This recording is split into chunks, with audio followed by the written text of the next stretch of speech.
What is up, wrestling fans, and welcome to the Smark Moments Smack Talk podcast, where we're here with episode 520 of the Hot Tags of the Week, where we look through all the latest news, rumours, gossip surrounding professional wrestling. I'm your host for this edition, and probably for the last time for a little while, as Tony Mango will be returning soon, but I'm your host for now, Callum Wiggins. Joining me, as always, on the Hot Tags, Robert D. Felice. Let's hope that Tony does make it back safe, but I think we held down the fort nicely, and yeah, here we are again, Callum. Yeah, and based on what we're going to be discussing on this edition, I wonder how actually passionate he is about coming back at this point in time. I'm sure he's been enjoying himself in Brazil, so that's the first part. But does he want to come back to America in the first place? And when he is back in America, does he want to talk about the hot tags or wrestling at all? Well, when we told him the big news that we're going to be talking about here, he said, I don't want to come back. This stuff is awful, so who knows? Yeah, well, in order to encourage him to come back, we do encourage you to hit the like button, subscribe if you haven't done so already, check out all the stuff on smarkoutmoment.com, find us on Twitter and Facebook at smarkoutmoment. Sign up for the Patreon. That's the best way to encourage us to keep doing this stuff over and over again. Patreon.com/smarkoutmoment. Anything from $1 to $50, and the pick your poison tier, you can get to talk about anything you want. So even if we don't like it, that's what we'll talk about if you pay us that money. So yep, those are the best ways to support us. Just drop a comment below as well. Give us your thoughts about the news that we're going to be talking about here, any other topics you want to discuss. And, well, the first one we're going to end up discussing here, it's going to feel a bit like Groundhog Day, because it wasn't only 2 weeks ago on episode 518 of the Hot Tags where we talked about WWE releasing over a dozen people. And now we're back, and there's even more names that have left the company. As of I believe it was really late on. It was like 9. Thursday. It was 9 o'clock Eastern time. Yeah, because it happened while I was asleep, and I just woke up and just saw. I just hopped on Twitter and saw, oh my god, like more releases incoming, and then it's just like, oh my god, and then just scroll down, just see everybody. So the following talent have been released from WWE: John Morrison, Tegan Nox, Drake Maverick, Shane Thorne, Jakson, Ryker, and all 3 remaining members of Hit Row. So let's yeah, knock some of the easier ones out real quick. Well, I just want to get your thoughts overall on just the fact that they've released 8 more people just 2 weeks after their last bout of releases. Like, what was your kind of reaction? Because I assume you were there, kind of in the moment as it was happening. My immediate reaction, Callum, was, Christ, I have to stop eating dinner now to go ahead and start talking about these releases. But you just get to a point where, sadly, everybody's starting to get like, okay, who is it now? It's becoming less surprising every time around because it's becoming so normal. And as far as the talent, my immediate reaction was, oh crap, they released the rest of Hit Row. And wow, they released John Morrison. Like, I can't believe what they're doing and how they're just dropping everybody left and right. Yep, so let's go through them again, probably extending up in terms of both stature and what the fuckitude type level of who got released. Let's start with Shane Thorne. So he had the best reactions. Yeah. So part of Retribution, he was a Slapjack, of course. Then Retribution disbanded. He went away for a while. He popped up in a few SmackDown Dark matches as a very stereotypical Australian person. I mean, and then now he's gone. And also, don't forget, he was there for a while. He was one of the finalists in the second Dusty Rhodes Tag Team Classic. When it's back in TM61.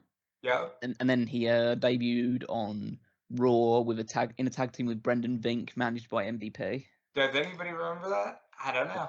Well, I just brought it up, so at least I do. What's Brendan Vink's name now? Wasn't he released as well? Isn't he Duke Hudson? Oh, is it? Oh, yeah, he's Duke Hudson. Yeah. Yeah. Just completely forget about all this stuff. Like, see, it's just completely like, who cares at this point? But no, Shane Thorne. for whatever reason, the Desperate Tag Team Classic I just mentioned, he's the last of those 4 to get released. But I liked him. He's the first male member of Retribution to get cut. I think, like I said, he had the best reactions because he just was like, I thought I was retired. Who gave them my number? And then he just posted a gif of Homer Simpson saying, oh, woohoo, 4-day weekend. And it's like, yeah, at least he's having fun with it. He knows. He gets it. Yeah, solid hand. I don't think he ever really showed. They never really found the right character for them, and TM61 was a bit bland. I mean, in NXT. Where else can you go from Slapjack, though? It's all downhill after Slapjack.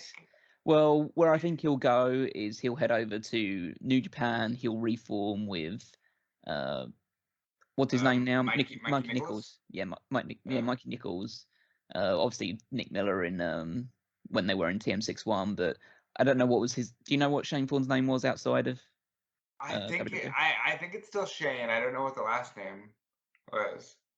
Yeah, but I feel like we're going to be seeing reunification of the Mighty Don't Kneel, and I wouldn't mind that being a trio with Jonah.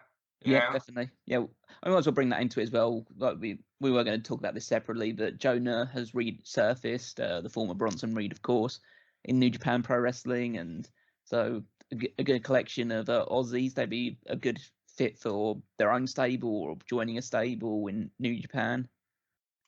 Yeah, I feel like getting those 3 together, Mighty Don't Kneel back together, that's the best thing for them. And they'll definitely get plenty of work in New Japan, because New Japan, one thing New Japan needs more than anything else is good tag teams. I agree, and this could be a very good start for them. But that's Shane Thorne. Yeah, so his name on the, prior to NXT was Shane Haste. Okay. So yeah, that's what I thought. I thought it was still Shane. And I think he'll do good. I think, he's still a young guy. He's got a lot to offer. He just needs to find the right place. Let's talk about Jakson Ryker. Let's talk about him. So, yeah. Here's a guy who... How much do you want to talk about him? Yeah. Well, no, here's a guy who last year posted something on Twitter that got the people he was working in a group with from a position where they were going to be tag team champions to where they got released.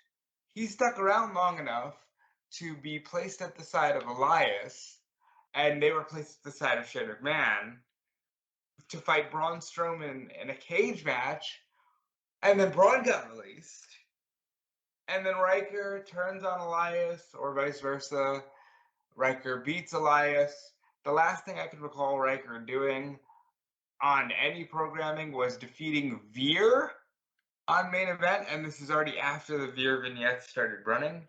So the guy who's getting the vignette push on Raw was losing to the guy who's now released on main event. So, again, I don't know what they're doing. I don't know what their mindset is anymore. But I can't really say Jakson Ryker will be missed by too many. No, I completely agree with that. Jakson Ryker, a very controversial figure due to the tweets that he has made in the past, and that's indirectly led to his fellow team members in the Forgotten Sons being released. And as you say, he sticks around. He leads to, he's involved in one of Braun Strowman's final things before he gets released. He feuds with Elias, and then Elias dies. They're literally, this guy, literally, last thing he did was a vignette that he's dead.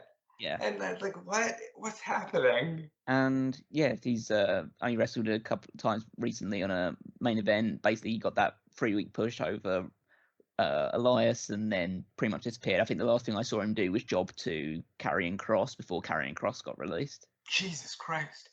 So yeah. So, what are we doing here? What are we doing? How do you invest?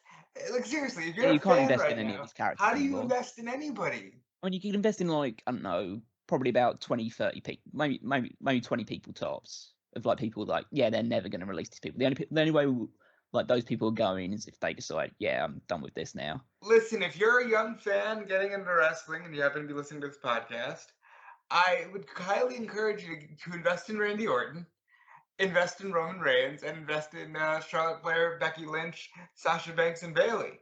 because I think those might be the only 6 that are safe, and maybe not even Charlotte. Well, I basically say that I could definitely see Charlotte leaving. I could honestly see Sasha Banks leaving at some point as well. Me too. I'd say invest in Roman, invest in Bobby Lashley, invest in Drew McIntyre, invest in Seth Rollins, because Seth loves it there, and he's already burnt so many bridges with other people that it's probably unlikely to move on. But yeah, it's getting whittling down to the point where you can't really invest yourself in many people, especially in the mid card area of WWE, because those are prime pickings for all this stuff.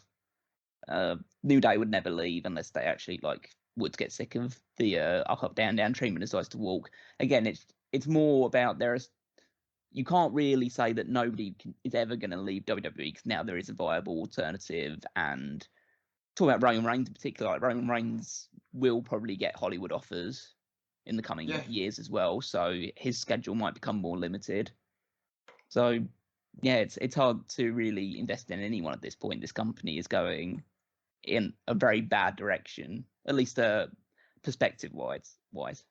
Yeah, and I mean, even if it's one of those things where you can look at it like a new generation thing, where you go, well, that was 3 years. It was still a rough 3 years, and I don't like the direction of this, but let's keep going because we got more names. Yeah, absolutely. Drake Maverick, released for the second time in 18 months. Maybe the most interesting one of all, actually. When this thing's starting to shake out, maybe his release is the most interesting of all, because he immediately put out a Free the Narrative cinematic style reaction, where it's like the video that he put out last time he got released, but it cuts in and he's almost talking to himself saying, the dream was never to be a WWE superstar, was to be a professional wrestler, and you need to get up and not let them win, because every little thing they gave you, you turn into a moment. They did a lot of very powerful stuff, and again, it was filmed in the sort of Free the Narrative style. Makes sense, he's close with EC3. John Cena reacted to this one, saying, you all need to watch this very powerful message from a very talented performer. That's John Cena's first reaction to any of these massive releases on a public scale.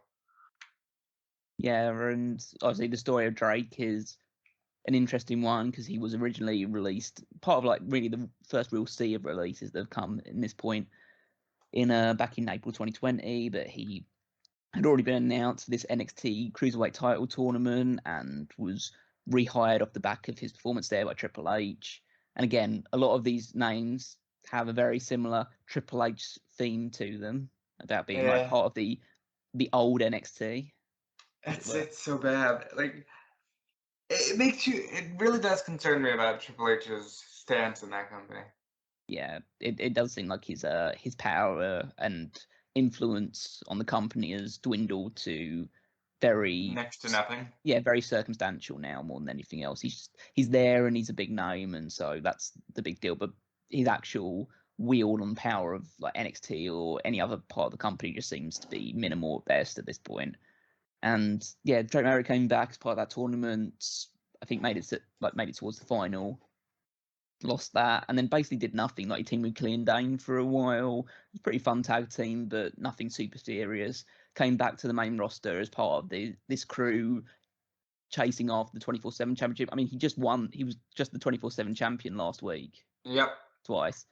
And yeah, now he's just gone, and now he's back on the independent circuit. Again, we didn't actually mention this about Jakson Ryker as well. We'll come back to him, but Drake Maverick, I don't think he'll get any shortage of offers. Impact will, I'm certain, be interested, because that's where he kind of made his big name on the US scene. He'll get independent stuff. He'll probably be part of Free Narrative stuff with EC3. Yeah, wherever EC3 goes, I think Drake Maverick will follow. Yeah. Jakson Ryker, we didn't mention that, but I feel like his best opportunity is the NWA. Oh, absolutely. Have you seen the people they hire? Yeah, exactly. Yeah, Gunner will absolutely pop up in NWA. Yeah, and I just don't feel like, and again, I've heard people talk about this as well, but I think it's pretty true. He's never gotten over in any promotion he's ever been in, at least not to a high degree. He pinned Sting once on an episode of Impact. I might be the only person who's aware of that, but yeah, and he's used the F5 of all things. And I wonder if he's going to do anything moving forward. But like you say, NWA is a great shout because I believe the main event of Hard Times 2 is Trevor Murdoch and Mike Knox. So there's we can go up from here. Yeah, there's a window of opportunity there, very much so. Tegan Nox. Oh, what a fucking heartbreaker, huh? So Tegan Nox, her WWE tenure was blighted by multiple knee injuries. Three of the same kind of injury. Yeah, to both. Well, two to one knee and one to the other. It's she has suffered significantly with stop-start pushes due to those injuries. She's been incredibly unfortunate, but still managed to get a decent following. Her feud with Dakota Kai was great. She was seemingly booked in to win one of the Mae Young Classics, but that never came to fruition because of the injuries that she sustained.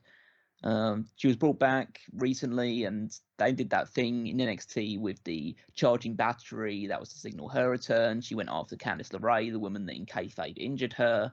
But then she was in this calendar year. Yeah. But then she was immediately called up to the main roster to tag team with Shotzi, which had never been happening beforehand. They won 3 matches against the WWE Women's Tag Team Champions at the time, Natalya and Tamina. They never got their title shot. Was split up in the draft. Shotzi's now doing stuff on SmackDown, and Tegan Nox never appeared on Raw and was immediately released, pretty much like a month afterwards. Yeah. And I'm not being funny when I say this. Thank God Shotzi's doing something on SmackDown because maybe that saved her. We'll talk about that. Yeah, well, I mean, we'll talk about the thing that she is doing on SmackDown and why I don't think it's the most positive sign in the world. But it's not. But I mean, at least it helps. Yeah, well, at least she is doing something. So her job security is slightly higher than some on the WWE roster at this point in time. But for Tegan, I think that there's going to again be plenty of opportunity. Impact's always looking for great women's wrestlers. AEW would be stupid to pass her up if her injuries are not going to follow her around too much. She as Nixon Newell on the Independents, she says that she's going to go back to the Nixon Newell name, and quite rightly so. On the Independents and in the UK, she was pretty heavily over. I feel like, she'll be sport for choice in terms of promotions that we're willing to take her on.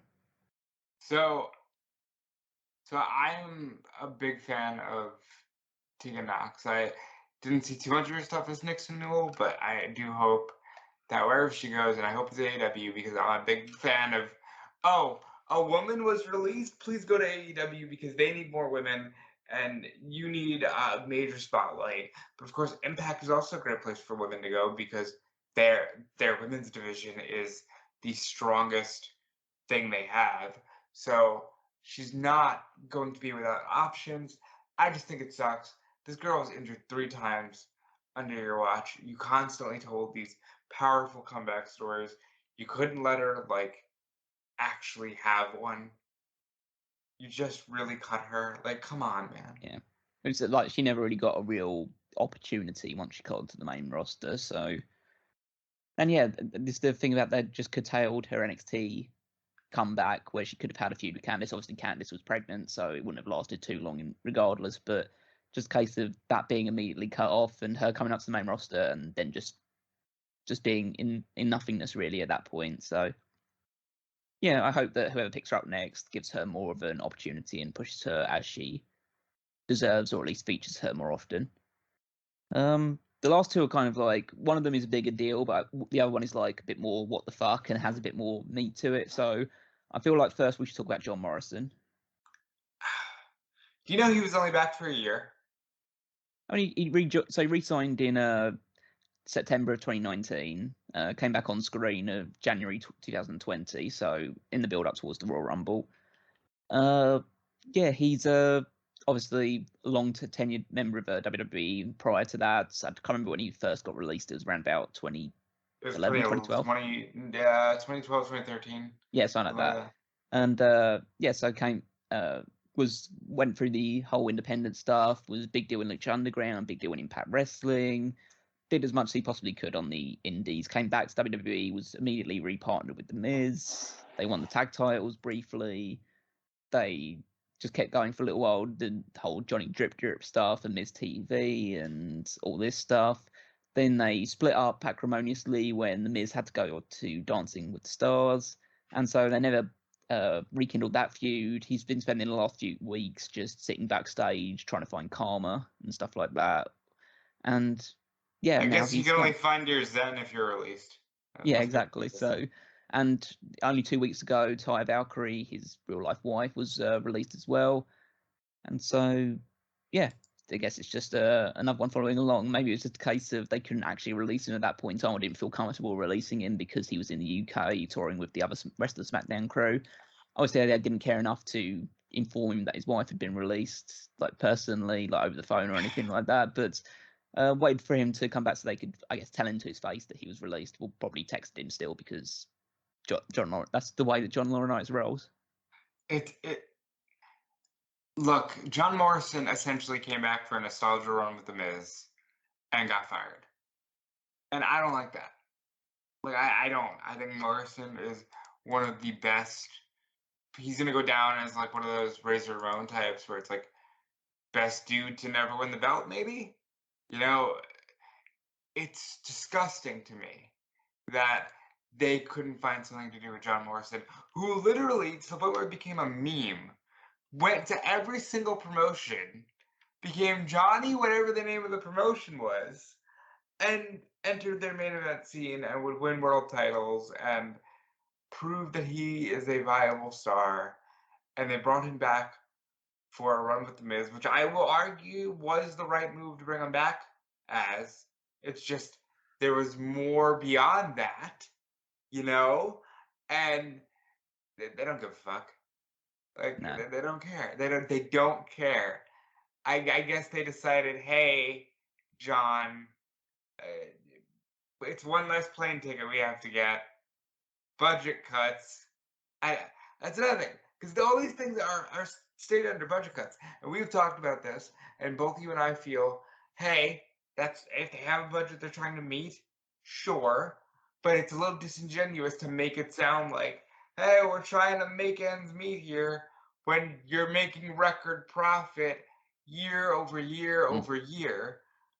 It's just like, it's so frustrating. And the only silver lining to all of these releases is they're all going to be fine because they're all super fucking talented and they're all going to get great work elsewhere. That allows delusional people like Nick Khan to be like, well, when superstars leave here and go elsewhere, as if they're not firing them to do so. You know, like, the narrative, man. The narrative that they spin, it's insane. Because they do it to such perfection. And it's almost to the point where if you're not paying attention, you would just go, oh yeah, I mean, they're leaving and going elsewhere. What's the problem? Because they're getting fired. And they decided, obviously we spoke about Ty Valkyrie as well. She decided that she's not going to stay silent about this or just... she took to Twitter and said multiple things, but first tweet basically saying, "Yo, fuck them." Essentially, was the real message on the first one. But the second one was the one that really caught people's attention, which is reading verbatim here: "Stop supporting a company that has zero respect for their talent. You love pro wrestling, spend your money on hundreds of other alternatives. This is wrong. Ethically, as employers, they don't care about us, talent or fans." Yeah, it's time, man. Like, people are talking. You know, I didn't mention this with Drake Maverick, but Naomi commented on the Drake Maverick thing and said, "I felt every word of this." You know, like, people are just talking. Xavier Woods, poor guy. Did you see the video of him on G4 finding I haven't out? said that yet. Yeah, so he was on a Tackless show on G4. They just launched this week, and he finds out. You could see him go check his phone, leave, come back, and say, "Oh my God, there's a bunch of fires going on everywhere," and it's just the saddest thing. Like, it's very weird, and this is something I talked about on Twitter a little bit. But my pet peeve here is they're not announcing these publicly. They're No. letting people like Sean Ross Sapp and Mike Johnson and Dave Meltzer announce these releases and then just moving the people to the alumni section on their website. I don't like that. It's been two sets of releases now that you've done this, and I don't like that because maybe there is a kid out there who doesn't know who Sean Ross Sapp is. Maybe there's a kid out there who doesn't follow the Wrestling Observer newsletter. At least have the courtesy, if that kid is a John Morrison fan, to not have to find out through their friends on Instagram. Like, at least have the courtesy of making a public announcement yourself, as if you're, an actual reputable company. Instead of being like, yeah, they're just gone. They were on TV and now they're gone. Yeah, it does seem they're taking a more deliberate attempt to try and subvert people with these releases and trying to sweep them under the rug more than anything else now.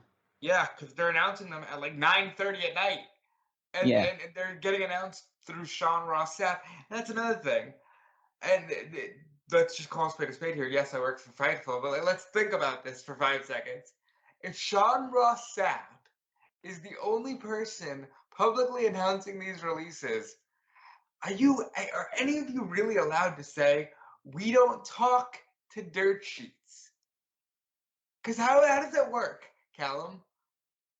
Well, I don't know. You'd have to tell me of that kind of thing, but I wouldn't really go into too much detail. But yeah, I guess they're just able to find it out, and it just Oh well, luckily they were just able to find it out. Like, come on, man. Yeah, I know. It's just a case of like otherwise. Yeah, it would just be a case of the performers themselves announcing through their own social media platforms as, yeah, I've been released. Just found out that I've just been released. And they're not even doing that. Some of them are just saying, "Thank you WWE" with heart emoji. Because again, you're leaving it to Sean Ross Sapp to announce these things on Twitter. Like that to me is just, it's wrong as a company. Announce these releases. Take some ownership for the fact that, yeah, you're cutting people out of the blue. Yeah, you just made a big deal about calling up Hit Row. Their last thing on TV, by the way, Slim Shanky calling them Cringe Row.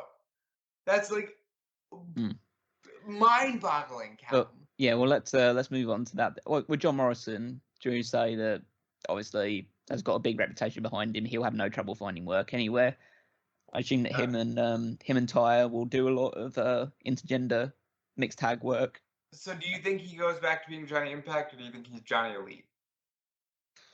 I think he'll be Johnny Mundo in AAA for a while as well. I don't know about the Elite thing. I would if I was them, just because of the weight that Tyre would add to the the stature that she adds to the women's division, and the fact that he's a good name. I'm not saying he should be pushed to the world title or anything like that, but he has a name and they'll use him well. But yeah, maybe Johnny Dynamite or Johnny Elite or Johnny Rampage would be a good addition. I think he deserves one shot at it. Yeah, you know what I mean? Well, even if it's just like a one-off feud or something like that, like I think that they'll find their best home in AAA, just because he will be a huge deal in AAA and she'll be a huge deal in AAA, and so that's if he wants to be a world champion again, that's where he to go. But I think that's fair. If he still wants to make a big impact on like on a US TV and still be presented in that regard and have a bit like a legacy run, like being the stature of like a Christian at the moment on AEW, then that's then yeah, I'm certain that he'd be able to find a role there.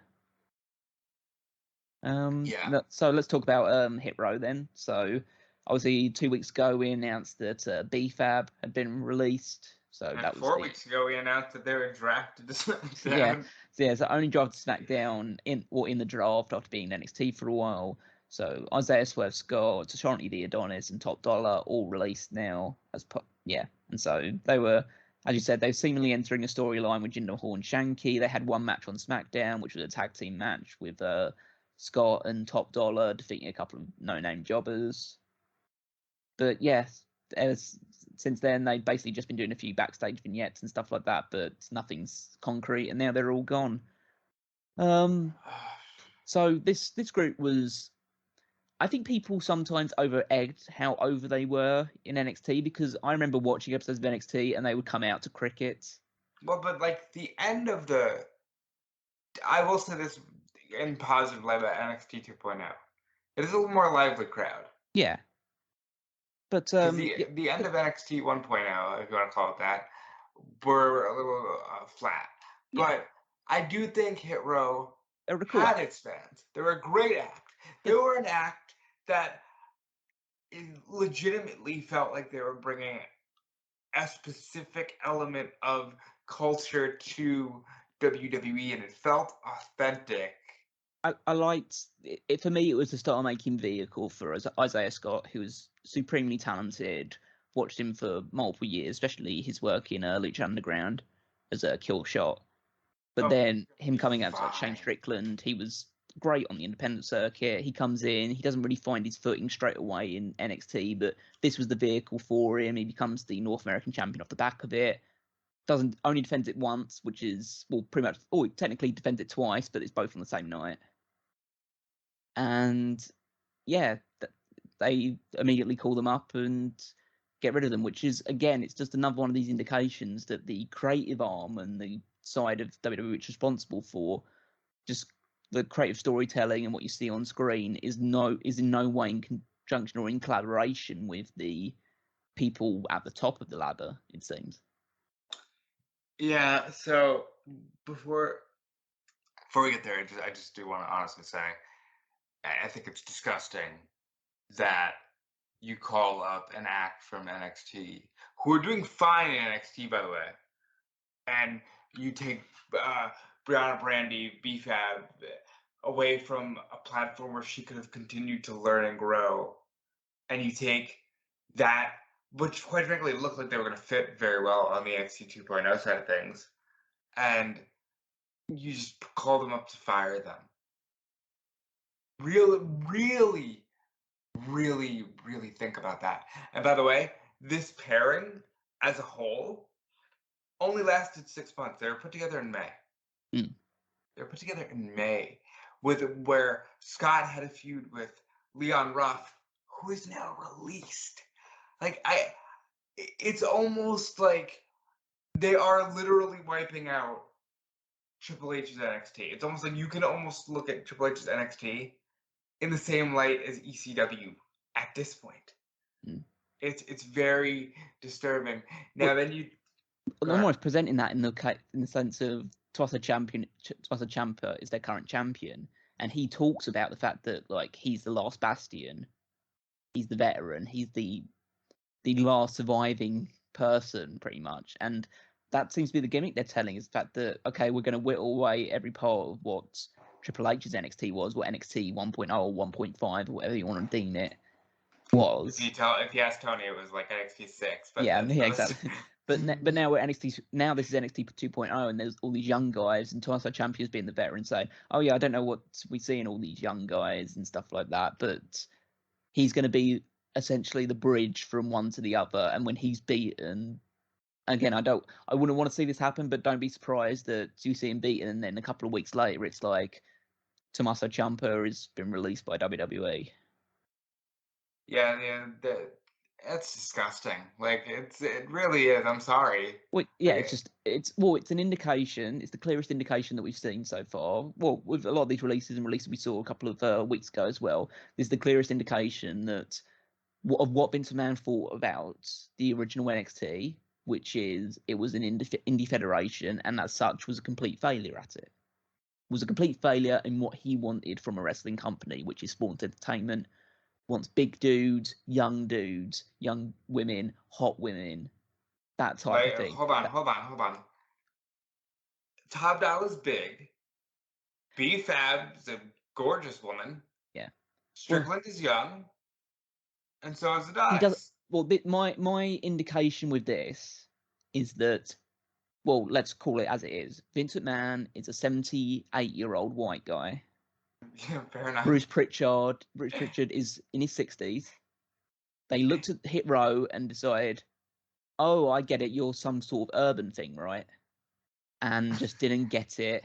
I'm just speaking honestly. Like this is what these two out of touch white men looked at Hit Row and just said, yeah, I don't get why you guys are popular, or what do we do with this team? I can't connect to this team because they're nothing like me, because Vince McMahon can't say the N-word on his pay-per-view anymore and stuff like that. It's just, again, I'm going to bring that shit up because like I want to insult this guy. This guy is like not above any sort of like insults being thrown his way when he treats talent this way. And these three people come up, they've gotten over in NXT, and they could be a big deal on like for today's like audience. They have a very contemporary gimmick. They're cool. They could really be pushed as really like top baby faces or top heels or whatever way you want to present them. And then you're just like, okay, cast them away because I don't get you. And if I don't get you, I can't do anything with you.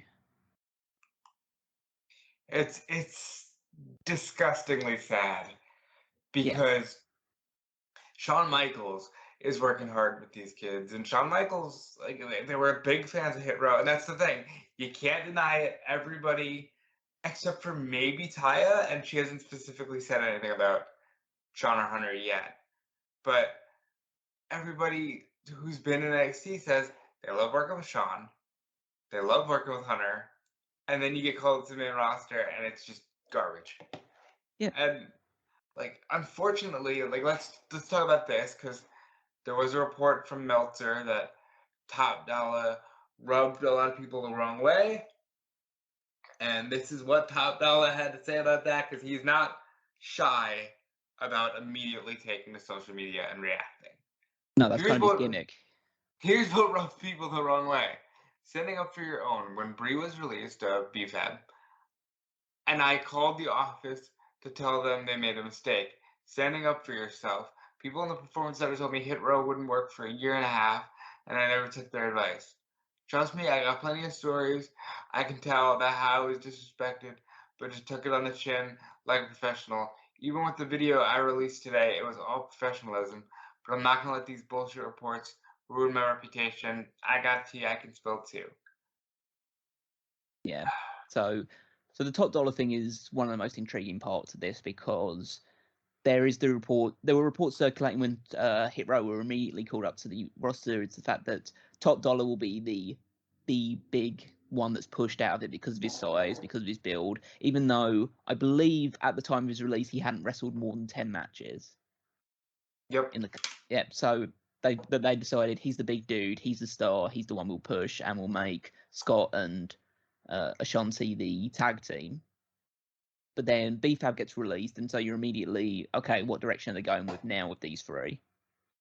And then the reports start circulating about Top Dollar's issues behind the scenes, his Twitter stuff where he was like calling out the Young Bucks and CM Punk and stuff like that. Obviously not directly, but he was inferring a lot of that stuff. And now it's just a case of that essentially right now, especially when all the talk about what Charlotte Flair and all this other stuff, it seems more and more that WWE, unless you're really like a high up position, unless you're John Cena, they really don't. They want you to fall in line. They want you to just fall in line and be part of this stifling culture where you're just supposed to do what you're told, shake your head, whatever booking it is, try and make chicken salad out of chicken shit, and just keep the cycle going. Like, don't speak out of turn, don't question what we give you, just go out there and do what you can with it.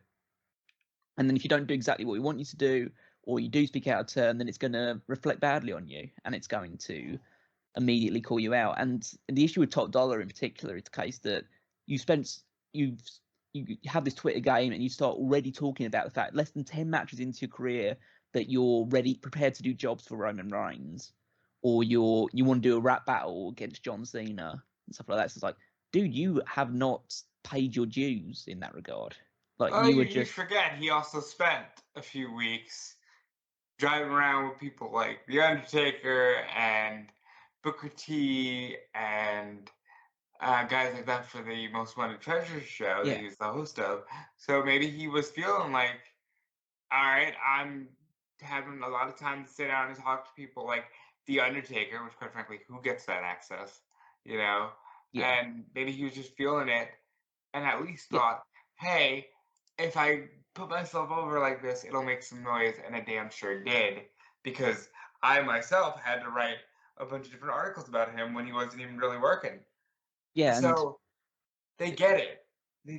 That's what they gotta say with these guys. These guys get it. It's just getting annoying now, where it's like, oh my god, you really just want everybody to be like, oh, WWE is great, and I'm playing a character, and it's like they've completely lost touch. It's finally happened where I don't think there's a single person there that's got their feet on the ground.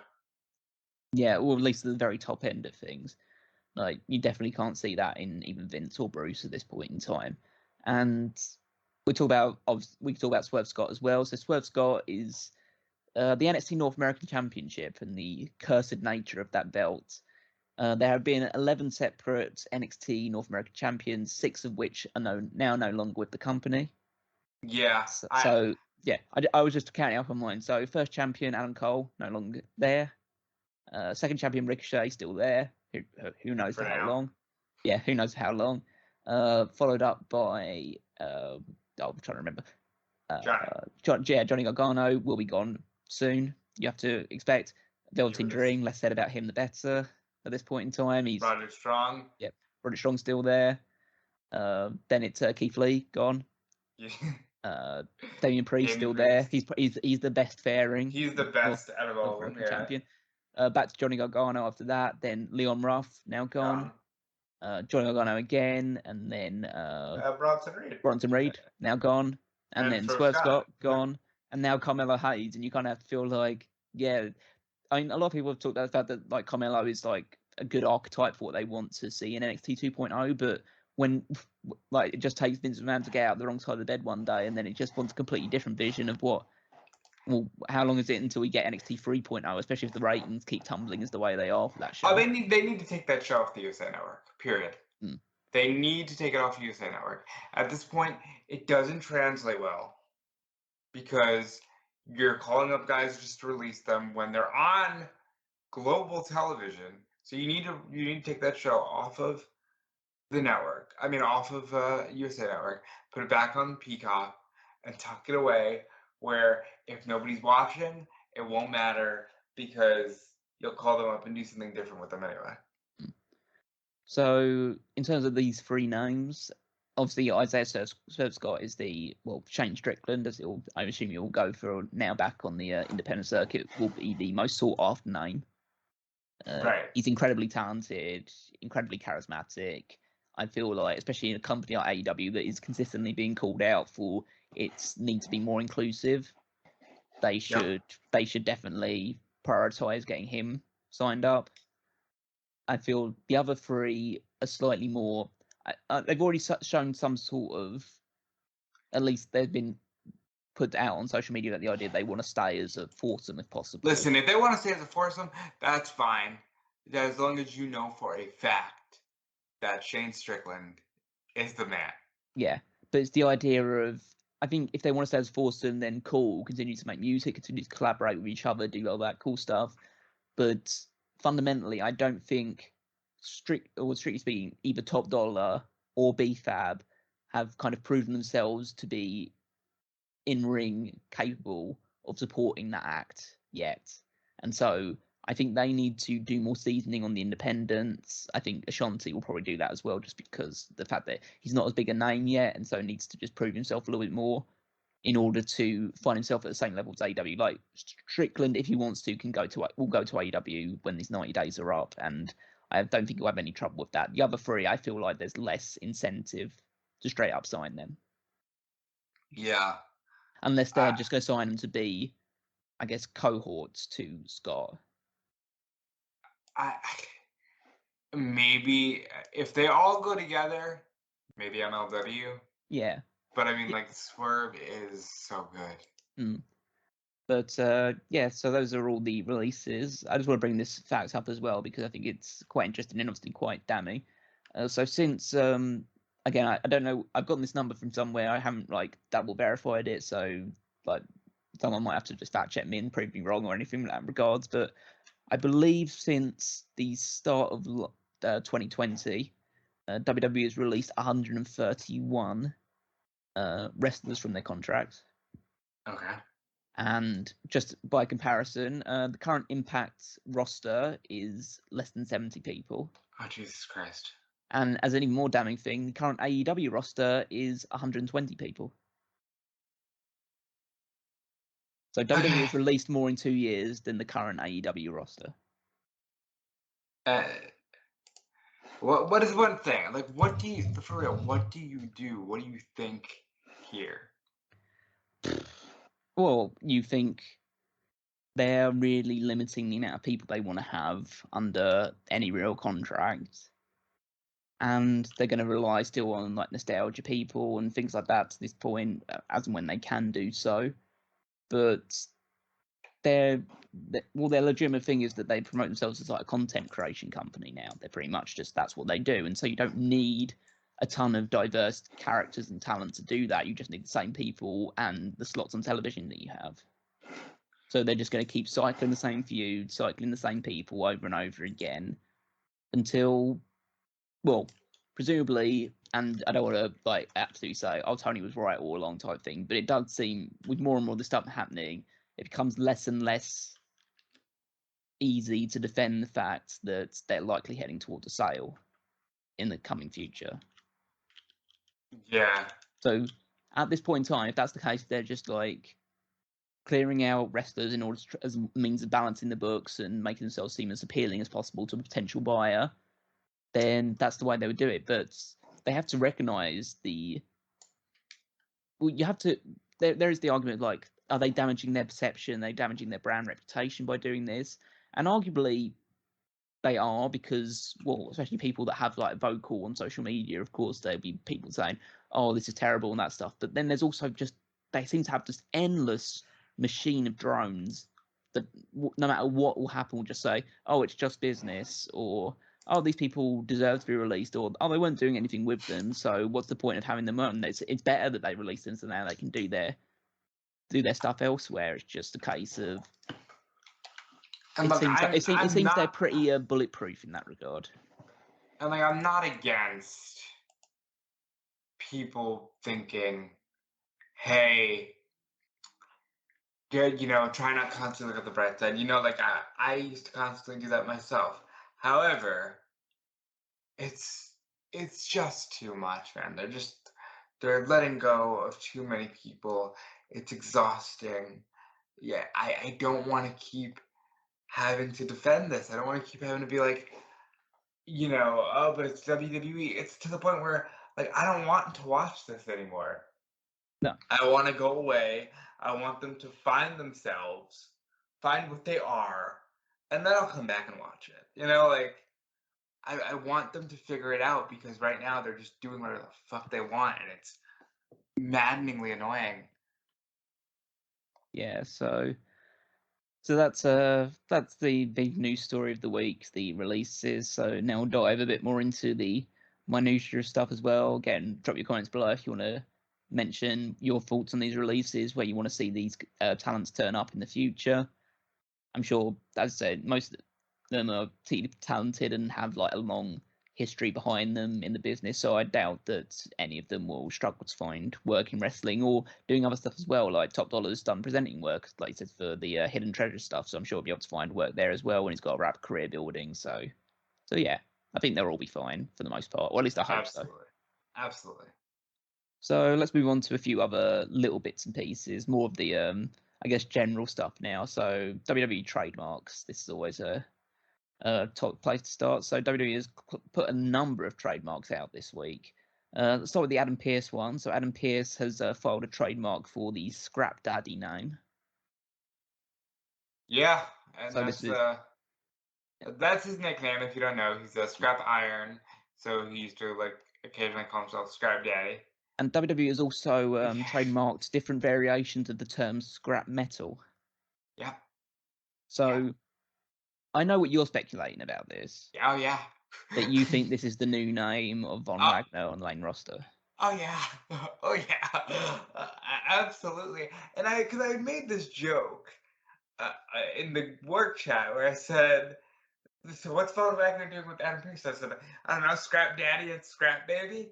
And that's like Okay, sure, call them scrap metal. Why fucking why not? Yeah, why not? Like, so yeah, there's definitely potential that would be the direction they're going with. It could be a stable under Adam Pearce as the Scrap Daddy. This is scrap metal group, and you have Scrap Giant, like a Von Wagner and Scrap Baby or whatever and stuff like that, and just build a stable with that regards. But yeah, so that's it. It's almost certain that it's something Adam Pearce related. So we'll see how that goes. WWE has also filed trademarks on a handful of in-ring names. So earlier this week, actually technically on November the 11th, so before that, but it's only been released more recently. They submitted applications for the names Adrian Butler, Derek Sanders, Daphne LaShawn, and Dallas Irvin. So hold on, because I do have the follow up on that. Because some of these names are for fucking referees. Oh yeah. Well, there's it was the second up one, so there was one on the November 19th as well. So on November the 15th, actually, but it was reported on November 19th by Fightful. They filed trademarks for the names Mila Milani, Wendy Chu, Will Charlton, Olymp Margot, Chip Danning, Joey Tofino, and D Family. So Die Family, I think I checked it. I think it's a German spelling of something. So I don't know. I think that's that sounds like a stable name to me. That's a stable name. Yeah, I don't know what it would be. I don't know who they're gonna pull in for that. The name changes. So, like Tom Castor, the referee, is now going to be Derek Sanders, according to PWI. Okay. D.A. Brewer is now going to be Dallas Irvin. And here's the one that gets me. Aja is going to be Daphne LaShawn. You couldn't just let her fucking be Aja Smith. What? So these are referees? She's a fucking... Well, at least a few of them are. Like, but they never name referees. That's the thing. It's like they don't refer to referees on the actual TV. No, you're right. That's why I'm laughing. It's like, so why are you giving them names? Why are you giving them fake names? Like, what are you doing? Well, let's have a look at some of these. So Mila Milani will be the ring name for Kelly Morga. Kelly Morga, yeah. Wendy Chu is the new name for May Ging. When did that happen? Because wasn't it you that just told me last week? Well, they did that thing, didn't they? They did the Boa thing on NXT where Boa seemed to have voices in his head and started attacking Joe Gacy. And it's not Mei Ying anymore. Yeah, so it's not Mei Ying now. So now he's got a completely new thing where he just has voices in his head controlling him. Now we just have Wendy Chu now, who's carrying Q essentially. So she's just going to re-debut as a wrestler called Wendy Chu. And by the way, Wendy Chu is the most. Here's our Asian protagonist on the Disney Channel. Like what? Well, no, we'll get to that as well when we talk about what they're doing with fucking Xia Li's character now as well. Oh my god, yeah. But talk about these as well. So Will Charlton is the new name for NXT UK referee Rich Swift. NXT fucking UK. How the fuck are they? They're still around, and all these budget cuts, and they're renaming their referees now. So they've renamed both Rich Swift, NXT UK Artemis is now Olymp Margot, and now NXT UK referee Chris Sharp is now Chip Danning. Same. Why? I assume Joey Tofino will be some sort of person they bring in who's like Tony D'Angelo's cousin or something. Yeah, that'd be good. Because, look, at the very least, do some of that, because at least that's funny. Yeah. So, yeah, that's all the trademarks. That's just different names for different people. We'll see how all that shakes out, presumably. Or we won't. They might just be released when their name's on, when we've just been naming these people. But that's fair. Okay. What do we talk about now? Let's talk about some AEW. Actually, let's talk about some milestones quickly for WWE while we're still on WWE. Try and get all the WWE stuff out of the way. So Natalya and Randy Orton hit a couple of milestones this week. Natalya on SmackDown won her 500th match, or won match number 500, should I say? Yeah, well, that was her 500th win. So good for her. Like that's an awesome milestone to have. Yeah. So she's been with the company since about 2007, I think, 2008. 2008, because she was in the original Divas championship final. Yep. So yeah, that's solid number to reach after 13 years. And Randy Well, Orton is. Oh, go ahead. No, it's funny because when did Orton hit 500? Probably. I mean, Probably in considering how he's been pushed, when Natty showed up. Like, yeah. But Randy Orton himself has a couple of milestones that he posted on Twitter, which is he will, as of Survivor Series, he will have appeared in more pay-per-view matches than in anybody in WWE history. Which so it was brought to Orton's attention because people were tweeting about it and posting about it that this would be okay. He'll now be in more pay-per-views than anybody, which is an insane statistic. But when you think about it, I guess nobody has had the consistency of Randy Orton. No. And then he also tweeted that if he has a match the following night on Raw, he will have had more matches in Raw than any wrestler in history. That one shocked me because I was like, I'm sure Kane, right, or somebody. Yeah, I don't know. Raw matches. Yeah, I don't know who the one at the top would be. My original thoughts would be. I think the one at the top is actually Kane. Kane would make a lot of sense to be that one. Again, more consistent than anybody else. Has been on Raw for a very long time as well. So, but yeah, Orton makes a lot of sense to that as well. I mean, Orton debuted in April of 2002 in WWE, and so essentially it's nearly it's gonna be 20 years as of next year at this point.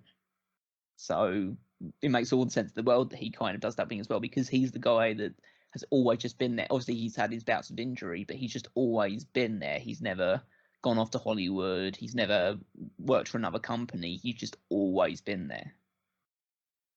Which is, it's good for him. And he did tweet about it. He said, I've never wanted to keep records or stats. When he first started, it was laughable to consider, actually having wins and losses.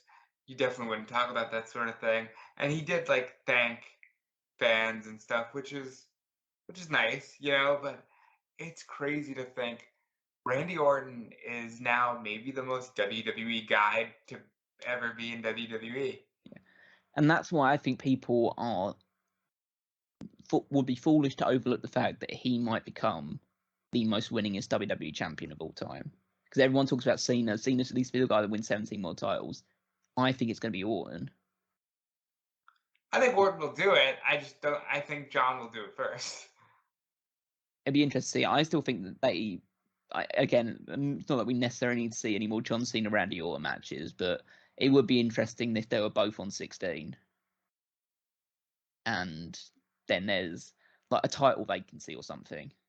They build towards some sort of title vacancy, and then they're both on 16 more titles, and then it's just, okay, these two, winner becomes the most winningest WWE champion of all time. Yeah. I think that'd be a good story, too, because people don't understand.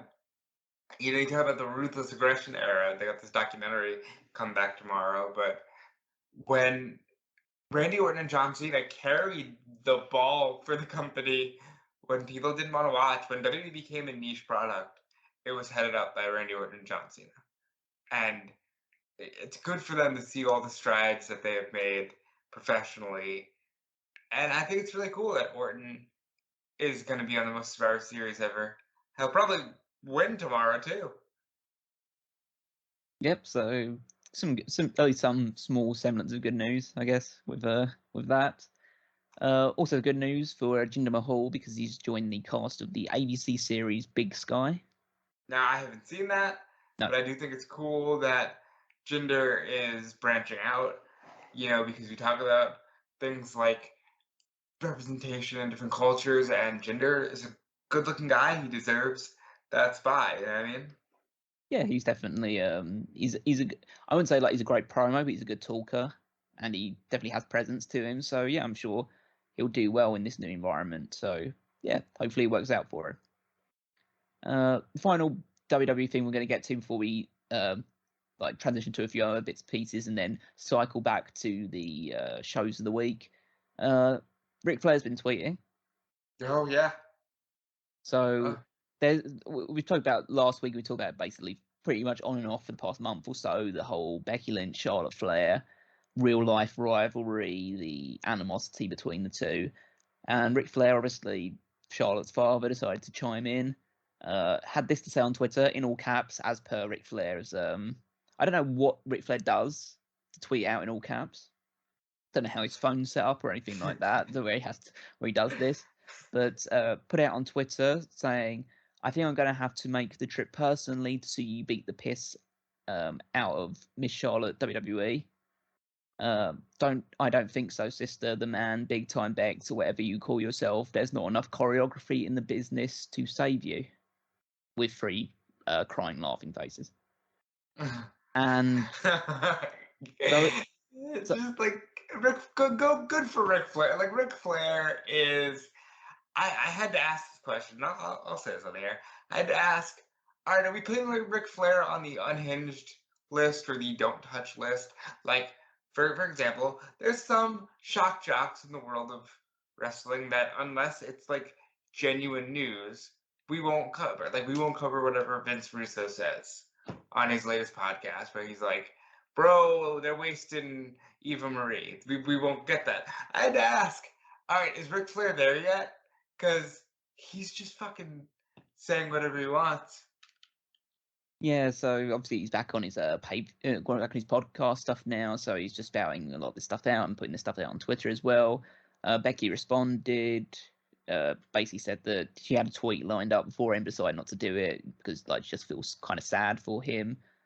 And Ric Flair responded to that by saying, "So disappointed. I did this out of respect for you at Becky Lynch WWE in relation to the fact that he officially sold the man trademark to WWE. It made you millions and made me nothing. After 40 years of being the man, the company doesn't own it, and neither do you. I'll always be the man. Ask your husband." So Rick is now kind of transitioning into crazy old man shouts at clouds type territory. Yeah, so that's kind of what I'm getting at. It's like, yeah. So it's not a good look for him. It doesn't help Charlotte by any stretch of the imagination or help anybody's perception of her. But yeah, just and then he also tweeted, "WB has decided to erase my legacy." I'll get more into it on the podcast, but these are the only 2 belts. Speaking of the NWA World Title, and I guess the Winged Eagle. These are the only. Let me get it real quick. Speaking of legacies, WWE has decided to erase mine. That's all good. However, these 2 belts are my legacy, and I'd like them returned. Apparently, I've asked twice. Apparently, falling on deaf ears. I'm assuming that next week on Flair Uncensored, I'll have to explain in detail. Woo. Yep. And then there's like, well, he also said, "I'm done defending my legacy. I appreciate everyone's hard work. And next week you'll hear about it." So now he's officially becoming. I'm going to plug my podcast and be a source of confrontation. It's okay, fine. Whatever.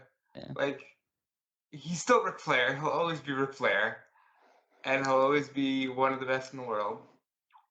And yeah. All right. Well, that rounds off the main WWE news. So let's go around the houses in other places. Let's start with AEW, or a mixture of AEW and AAA with this one, because Kenny Omega is reportedly going to get multiple surgeries, according to Dave Meltzer in Wrestling Observer. He's going to get undergo surgery for shoulder, knee, and abdominal issues, and also for a septum issue as well. Omega has reportedly worked most of the year with torn labrum in his shoulder and has worked for months with an abdominal hernia and knee issues. So this is interesting for multiple reasons. Of course, the AEW side of things, the fact that he recently decided, well, on the latest episode of Dynamite, the cold open started with him basically he's going to leave off for a little while, and he asked the Bucks to look after things for him, and Adam Cole assumed he was talking to all of them, but he was mainly just talking to the Bucks, and so that has a ready-made feud in line for him when they come back of like the implosion of the Elite and all that stuff. So that'll be interesting to see. But I guess the most important thing is that Omega gets healthy. He won't be fighting at AAA Triple Mania. You know what's insane? Regia, yeah. Is that this man apparently has been working with vertigo, and like 5 injuries. that all now needs surgery, and he's still one of the best running at the level that he's running at. Like, I don't even care if you like his style of wrestling. You need to like show that man respect. Yeah. And so, presumably, the AAA World Championship will be vacated, and they'll decide who they're going to have battling for it at the next AAA show. Obviously, they'll have to wait 90 days to get hold of someone like Johnny Mundo or something, but I imagine there'll be certain names that will be available that they could pick up for that. I mean, I'm just hopeful they don't feel so desperate that they turn to like Del Rio or something, but you know, that's that's always a possibility, I guess. But yeah, just means that we won't be seeing much of Kenny Omega seemingly for a few months. But that can be good because he can come back. Things could have changed in the landscape, come back as a babyface, or at least build towards turning babyface in the future. I think it's definitely for the best if that helps him get healthier and it means that he can work well better than he has done even up to this point. Yeah, and I really want to see him when he's back at 100%. Yeah. AEW also announced that Winter is Coming is returning for the 15th of December episode of Dynamite. And on that episode, they say they will reveal more information regarding the Owen Hart Cup. So, what do you think the Owen Hart Cup will be? So, if they are going with the route of presumably they're announcing this, and my belief is they're going to announce more information about it, but maybe even just announce a bracket or something like that on the 15th of December, then it's likely going to be a tournament that runs with the finals taking place at Revolution. Probably think that would be the route they would go. It definitely means that Kevin Owens is ruled out of it if he does join the company, because the earliest he can join them will be in February, and that's obviously leading straight into Revolution. So yeah, go ahead. So they're slated to announce the format. Right. I am of the opinion that I think it's going to be a round robin tournament. If you'll be more G1 like. Yeah. It'll be and good. I think because we don't have that in the States. So I think you can see a round robin tournament. I think you can see maybe they hold out for February to see if they'll get Kevin Owens, because if they're just announcing the format and the start date and they set it for February with more information to come later, you could possibly do it. But I'm of the belief that it will feature Punk, it will feature Christian, it will feature Jericho. Like, I think this is a good way to get, hey, it's Punk versus Christian. Hey, it's Punk for, like, get all of these matches in, and they can be respectful in the name of Owen Hart. And then, you're also telling the story of a cool new tournament that only wrestling and AEW has. Yeah, I think a round robin could be a good way of doing it. I think that you could do it as a group stage type thing, where you have like, I don't know, say 4 groups of 4 wrestlers to start off with, and then you then build it up towards like from them, like I don't know, the top name in each one qualifies from that. You do round robins within those ones, then top name qualifies, you have a semi-final, and then you have a final. It depends how long you want to stretch this tournament out, but yeah, it would be good to do it in a way which is unique in the way of tournaments they've done so far. Because the only thing that makes it unique is the fact that it's just an Owen Hart tribute trophy. Yeah, I definitely think that they're going to do it different than they ever have, and I think that's why it'll be a round robin or a group stage or just something different. Let's talk about Ring of Honor for as long as we can talk about Ring of Honor, really, because they've announced a few things before Ring of Honor Final Battle. They've announced quite a lot of the matches that are set to take place. So this is what the current card looks like for what could potentially be Ring of Honor's final ever show. I like the fact they've given it the tagline "End of an Era." I think so. I think that they'll be back, right? But like, I like approaching Final Battle as though we'll be there last, because it makes it more special. So we have currently listed is mostly title matches, but the one match that isn't for a title that they've got listed is a grudge match between Kenny King and Shane Taylor, Which should be a good time. Now, speaking of Shane Taylor, we have Shane Taylor Promotions, the current 6-man tag team champions, against a team that's to be announced. So that's interesting because who even knows who's going to be there? You know what I mean? Exactly. We have Josh Woods defending against Tracy Williams, the Pure Championship. Yeah, it's a shame because the Pure title just came back, but I think that'll stay on Josh Woods. And speaking of titles that just came back, Roxy will defend the Women's World Championship against Willow Nightingale. Yep, and I think Roxy should win. Yeah. You have the Television Championship, Dragon Lee defending against EC3. I would imagine EC3 would win, but who knows? We have the OGK of Matt Taven and Mike Bennett, current Ring of Honor World Tag Team Champions, defending against the Briscoe Brothers. I like the OGK. I think this match should be an event. Actually, given the parties involved, I think they're the most dedicated to Ring of Honor. Yeah, you can argue that Bennett left, but I think at the end of the day, these four mean more to Ring of Honor than anybody else on the card. So I think this should headline. And then what would seemingly be the main event at this point in time. Bandito defends the Ring of Honor World Championship against Jonathan Gresham. And Jonathan Gresham will win that belt. Yeah, it would be a good way to round it off. He's been a guy that's been very loyal to Ring of Honor over the years, and was a long-term Pure champion and tag team champion with Jay Lethal as well. So it makes a lot of sense for him to be the final guy to hold that belt, at least in this iteration of Ring of Honor. So speaking of Jonathan Gresham, he's also announced that he will be essentially operating his own show called Terminus. Yeah, under the name Modern Age Grappling. That's really cool. That promotion's going to be badass. And Fightful will be bringing you the first talent announcement on Monday. Excellent.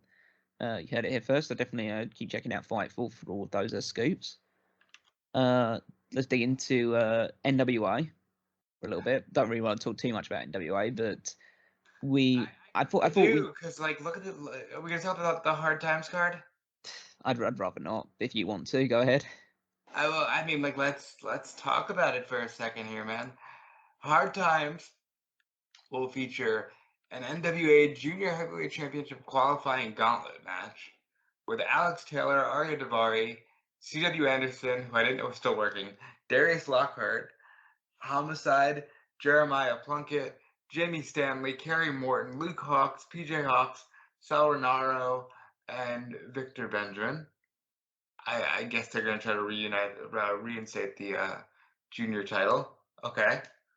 The singles match for the NWA World Heavyweight Championship, Trevor Murdoch and Mike Knox. Yeah, it really screams at a big time. A no DQ match for the television title with Pope as the special guest referee. No time limit. Tyrus versus Scion. God, putting Tyrus in a no time limit match. God, that must be. They must have really laughed at themselves when they put that onto there. Tag team match for the tag team titles. La Rebellion, Bestia 666 and Mecha Wolf 450 against The End, Odison and Paro. You got Camille defending her NWA Women's title against Molina. I think that's probably one of the ones that's actually got some, stakes some to interest. It. Yeah. Chris Masters, against Julius Macias with Father James Mitchell. So I don't know. I guess this is... What? Yeah. It's not Judas Macias. No, wait, did I get that wrong? Oh, it's called Judas, yeah. It's fucking Murphy. It's fucking TNA's Murphy. It's Gunner's partner there. My bad. Sorry to Judas Macias. It's Murphy. My bad. Okay. The Hex will defend the NWA Women's Tag Team titles. Got a lot of belts in this promotion, I gotta tell you.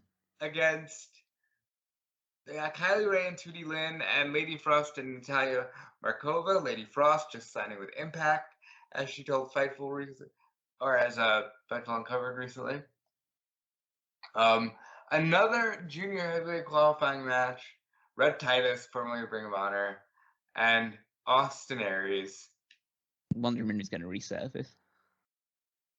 Do you see why I said Jakson Ryker might fit this promotion? This is a good one. Nick Aldis against Tom Latimer.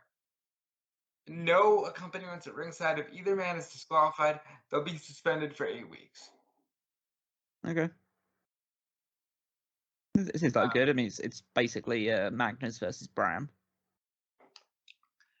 Yeah, it is Magnus versus Bram. I like their stuff in TNA. I kind of like them. I know Bram is a bit iffy on the cancellation side of things, but who isn't? You know, especially in this promotion. Colby Carino and Doug Williams. That's a fun one. I'll watch that. And Mickey James versus To Be Announced. Oh, you actually missed out. There's actually going to be another Ring of Honor tag team title match on this show as well. Is there? Yeah, it's the OGK, Natalya and Mike Bennett, as we mentioned before. They're going to take on Aaron Stevens and JR Kratos. Jesus Christ. You know... Well, at least we know they're going to win that because they've already booked for December, yeah. So that's good. When's this show taking place? September 4th? This show is taking place on December 4th. So it's a week before Final Battle. Okay. Well, that's yeah. Again, it doesn't really feel that there might be some good matches on there, but it doesn't exactly fill me with the most. You know what's sad? Because like when they came back with Power in like October 2019, it was this unique flavor, and the shows felt exciting. And now it just feels flat. Yeah, you know? I think part of it is they took it off the YouTube stuff, and so there was less people watching. It went away after COVID for a little while, and just came back, and it's just now they're presenting Tyrus as a top guy in the company, and like that now Trevor Murdoch is the world champion. I know they did a lot to build up that match with Nick Aldis, but it doesn't Mike feel. Knox doesn't speak highly of like, oh, there's a big match. Yeah. Speaking of which, the thing we're going to talk about is NWA Empower. According to Dave Meltzer of Wrestling Observer, the show NWA Empower on Fight TV did 3,500 buys, which is well, just I don't want to compare a lot of this stuff like Apples to Oranges type thing, but they're very different things. But let's talk about so that took place on August 28th. A few days afterwards, well, maybe a week or so afterwards, I think, was All Out. All Out did, at least according to Meltzer's prediction, or Meltzer's reporting as well, over 200,000 buys. 3,500, so, yeah. I personally think that speaks more about the NWA and how they're perceived now as just but don't I want to don't touch think it that type this thing. is an indictment on women's wrestling. I don't want to say that. I don't think it's a total indictment on women's wrestling. It's just a case of, I think that there was not a lot of hype surrounding. I think there was a lot of hype surrounding, but it's just a case of I don't think there was a lot of star power on this show, even with AEW showing over a few people. I think it's a mixture of the fact that the NWA just doesn't have attraction at the moment at all, and secondly, I think a lot of people just watched this kind of secondhand or found out about it, and it just didn't have a lot of drawing or star power to it. A lot of people watch this show. I don't know how many of those people bought it, paid for the show. Yeah, you know what I mean. Like let's be fair here. A lot of people do that, and I don't think this should be an indictment on the show itself or on women's wrestling. It was a very special show. The people who watched it were over the moon with it. Ronda Rousey watched it. You know, that's cool. Like they were over the moon. But it is a very disheartening number, you have to say. It's a very disheartening number. Yes. But I guess it shows everybody where we're at right now, because sometimes social media can make you think, oh, this is the biggest thing in the world. And, you know, maybe numbers prove otherwise. But I don't think that, again, I don't think that's an indictment on the quality of the show. I just think that, like, it's a reminder of where we're at. So moving past that one, let's talk a little bit New Japan stuff as well. Again, while we still have the chance to. Yep. It's been announced that Night 3 of Wrestle Kingdom 16 will be a New Japan versus Noah event. Basically, Now, promotion versus promotion show. I'll be honest, like, my knowledge of modern day Noah is not the strongest. I do know that they still have Keiji Muto. Yeah. And I think that that's amazing, first of all. He was world champion last year, I know that much. I think he said he's done his last moonsault, but he said that before. Who knows? I like this. I think it's a good idea to put eyes on Noah. I think New Japan focusing on Japan, as much as Westerners get mad about it, the name is New Japan Pro Wrestling, so I think it's a good idea for them to focus a little in-house at the moment. And maybe this puts Noah back in the spotlight. Yeah, so it's good in the sense that it gives a reason for why there's going to be this third night, adds something a little bit different compared to the rest of the event, which I imagine will be more traditional. New Japan, because they've announced obviously the first night is going to be Shingo Takagi defending his world championship against Kazuchika Okada, and then on night 2, the likely main event will be the winner of that match taking on Will Ospreay for the championship as well. So they've already got their 2 main events set up for those. So yeah, and that's like, it's exciting. I want them to at least get back to top form in the top title picture, because that belt's been a little snake bitten ever since they merged.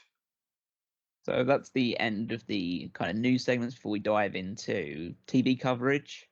So again, just to invite everyone to, if you haven't already, just drop a comment, drop a like on the video. We're talking about Patreon as well, but that is the most direct way to support us if you are so interested in doing so. At a $10 tier or above, you will get access to all of the Darkcast episodes, which are things that we've recorded behind the scenes, which are only available behind the paywall. And of course, there is the $50 tier, which is a pick your poison tier. You can get us to review any show, talk about any subject, do a draft, do a not particular article, anything whatsoever. You pay the $50, we will do as you command, within reason, of course. Within reason, and I know like a lot of you have been loving the draft stuff that we've done, the fantasy stuff that we've done.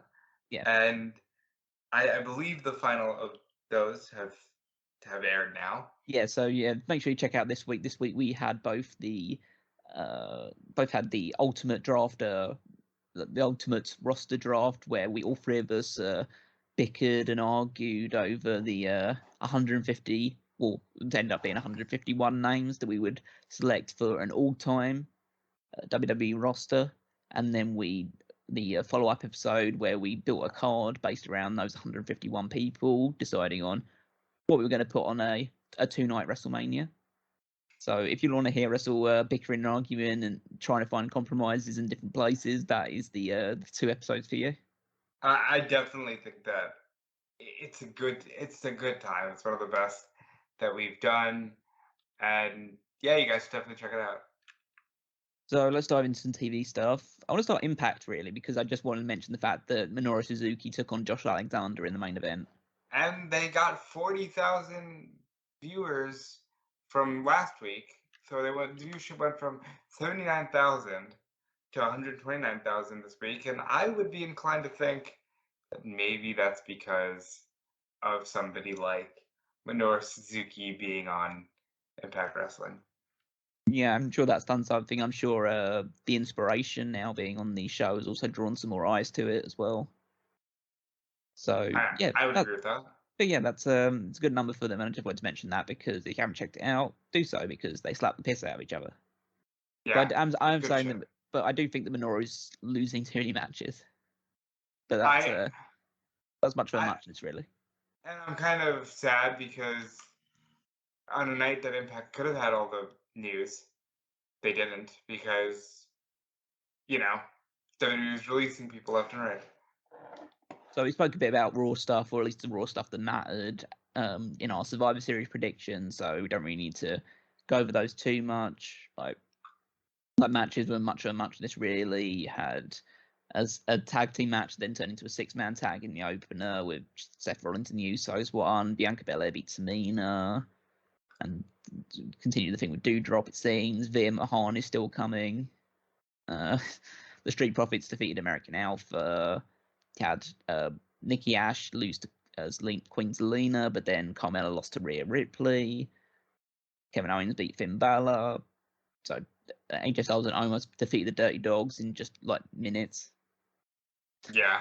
And then the main event was one of the most impactful, like noteworthy thing, which is Bobby Lashley defeated Rey Mysterio. And then we spoke about how Mysterio was replaced by Austin Theory on the Survivor Series team. Because Adam Pearce likes the cut of his jib.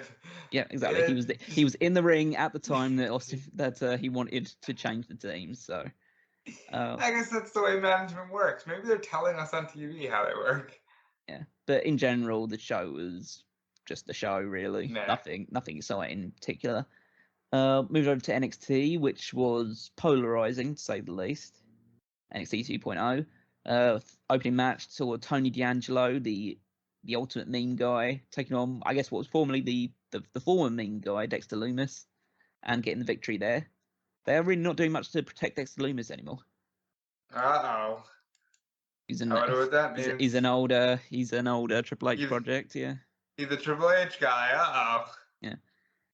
We had some discussions over the North American Championship. I don't know why Johnny Gargano and Pete Dunne would want to hold that title after what's recently been happening to the guys that have held it. So I know why Johnny would. Yeah, I guess so. Yeah, you can take it with him. Yeah. We had a 6-man tag with Odyssey Jones and Jacket Time defeating Roderick Strong and the Creed Brothers, where they're seemingly building towards Odyssey Jones challenging for the Cruiserweight Championship. What do you think of Jacket Time? What do you think I think about Jacket Time? What do you think about the fact that Kushida, one of the greatest technical wrestlers in the world, is now part of a tag team which is built around the fact they both wear jackets? No, fair enough. But like they are really, they have like a J-pop theme song that's like really sung by like a J-pop all-girl group, and it's very like, what's happening here? It's very stereotypical. But that's the way they work. That's the way they operate. At least they dive into that with Ikemen Jiro again, which should be called Japanese. It's like okay. We had these weird segments where the Grizzled Young Veterans were parading around with the women's tag team championships they stole from Toxic Attraction. Why did they steal it from Toxic Attraction? Well, apparently they need a gimmick. They need character now because, otherwise what's the point? Yeah, I guess that's true. And we had another Grizzled Young Veterans. We had another vignette of MSK going on a trip to meet the shaman, whoever that is. I thought it might be John Morrison, but I guess not. And yeah, maybe Van Dam.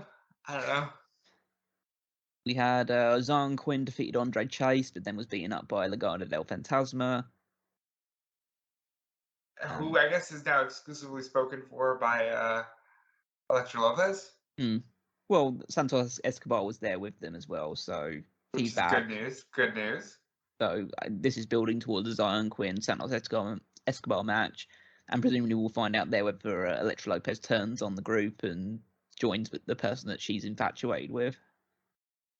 But that's the story there. We had a fucking poker match. Yeah. Fucking game of Texas Hold'em in the ring. A legitimate game of Texas Hold'em where they actually told us how to play Texas Hold'em, like fucking TNA would do. Wow. And their little run down the rules of, this is a reverse battle royal where you have to start outside the ring but then get inside the ring. Now we need to know how poker works. You gotta have character, Callum. So they did the thing where Cameron Grimes had 0 chance of winning and Duke had a 100% chance of winning, but Cameron Grimes went all in and Duke Hudson basically got intimidated and decided not to go, even though he was absolutely certain to win. And then they did a spot where Hudson powerbombed Grimes through the table and then cut a piece of his hair. So they're using this poker storyline in order to build towards a hair versus hair match, it seems. Sure. Yeah. Right? Like, exactly. It's something. Had a backstage segment where Von Wagner and Kyle O'Reilly spoke about the fact that he's now Adam Pearce's bodyguard, but Wagner said, don't worry about that, and they just moved on. And then they had a match against Briggs and Josh Briggs and Brooks Jensen and won that one. So, okay. Yeah, And they seem to be building towards. Yeah, they seem to be building towards Kyle O'Reilly and Von Wagner challenging for the NXT Championship, which I guess will be the last meaningful thing that Kyle O'Reilly does as part of the promotion. Yeah, why not, right? We had Lashing Out with Lash Legend, which was just a thing. She's got character. I got nothing to say about this show. I'm sorry. No. I'm trying to speed through it now. So Persia Perotta won a 2-on-1 handicap match. That's interesting to me because that says like they have something for her. Yeah. She's got her throwing around two people at once. Yeah, they decided that because it was supposed to be a tag team match, but she said that Indy Hartwell could go see Dexter Lumis after he'd gotten beaten up earlier. So Persia just took them both on their own and won. Then we had Tommaso Ciampa kind of promo about how basically he cut the same promo that he did a couple of weeks ago, but it led to Bron Breakker coming out as the same way as before, and they did some reference to Steiner math things, even though we can't call him Steiner because, for reasons. But we'll talk about everything. We're clearly referencing a promo that his dad did that didn't happen on our company's television. Mm. Like, you got a 33.3% chance of winning. Yeah, so they seem to be building up towards another match between those two for the championship. Which, if they now give the title to Bron Breakker, I just feel like, why didn't you just do it the first time? Well, here's what I think they should do. Throw Mello in there, and you merge the belts. Because you don't need the NXT North American Championship. Because as we've seen, over half of the people that have held this belt no longer exist. So you don't need the belt. You need. Well, I think at this point you just merge NXT 2.0 with Raw because it's the same show pretty much, just with bright colors. That'd be an interesting way to do it, though. You do 1 hour of NXT 2.0 and then 2 hours of Raw. But I think you should do that. I think that you should only have men's championship, women's championship, men's tag, women's tag. You don't need that mid-card belt because everybody here is arguably either a mid-card guy or nothing. And then the main event was Dakota Kai versus Raquel Gonzalez, which ended in a DQ when Toxic Attraction interfered. Then Cora Jade came out and Zoe Stark came out, but she was on crutches. So Io Shirai came out. And then that ended up with Io Shirai in the ring shouting War Games because the crowd started chanting War Games already. So it appears, well, as right now it's listed that there's going to be a War Games match with, on one side, Dakota Kai and all three members of Toxic Attraction versus Raquel Gonzalez, Io Shirai, Cora Jade, and someone yet to be announced. Who had Mandy Rose in a War Games match on their bingo card? Anybody? I just put it like, especially, well, talk about specifically JC Jane. Like she's not really super. She's pretty green and she's still developing. And they've already thrown her into a Stairway to Hell ladder match, and now she's in a War Games match. Because they have standards now, and you can't just say, unlike the way that you can just release people, you can't just release the concept of a women's Royal Rumble or a women's War Games where it's now expected that these things take place. So I don't know who the we'll find out eventually who the but name for real is. though, Mandy Rose in a War Games match, I would have never predicted that last year. I would have never predicted that this year, quite frankly. And where is William Regal? And why is he not shouting War Games? Where is William Regal? They had to do have Io Shirai do the honors for him instead. I don't think he wants to be associated with NXT 2.0. Yeah, I was gonna say, do you think that he just flat out said like, no, I don't want to be a part of this? No, I think they decided, no, we don't want you to be part of this. I think it's the other way around. That's terrible. They probably think he's too old. Instead of just putting the magnifying glass against the guy who's running the company right now, but of course you can't do that. NXT UK, again, nothing really to talk about here. There's no big title matches or anything like that. Yeah. They announced that I think in 2 weeks it'll be Dragunov against Rampage Brown. That should be a fun match.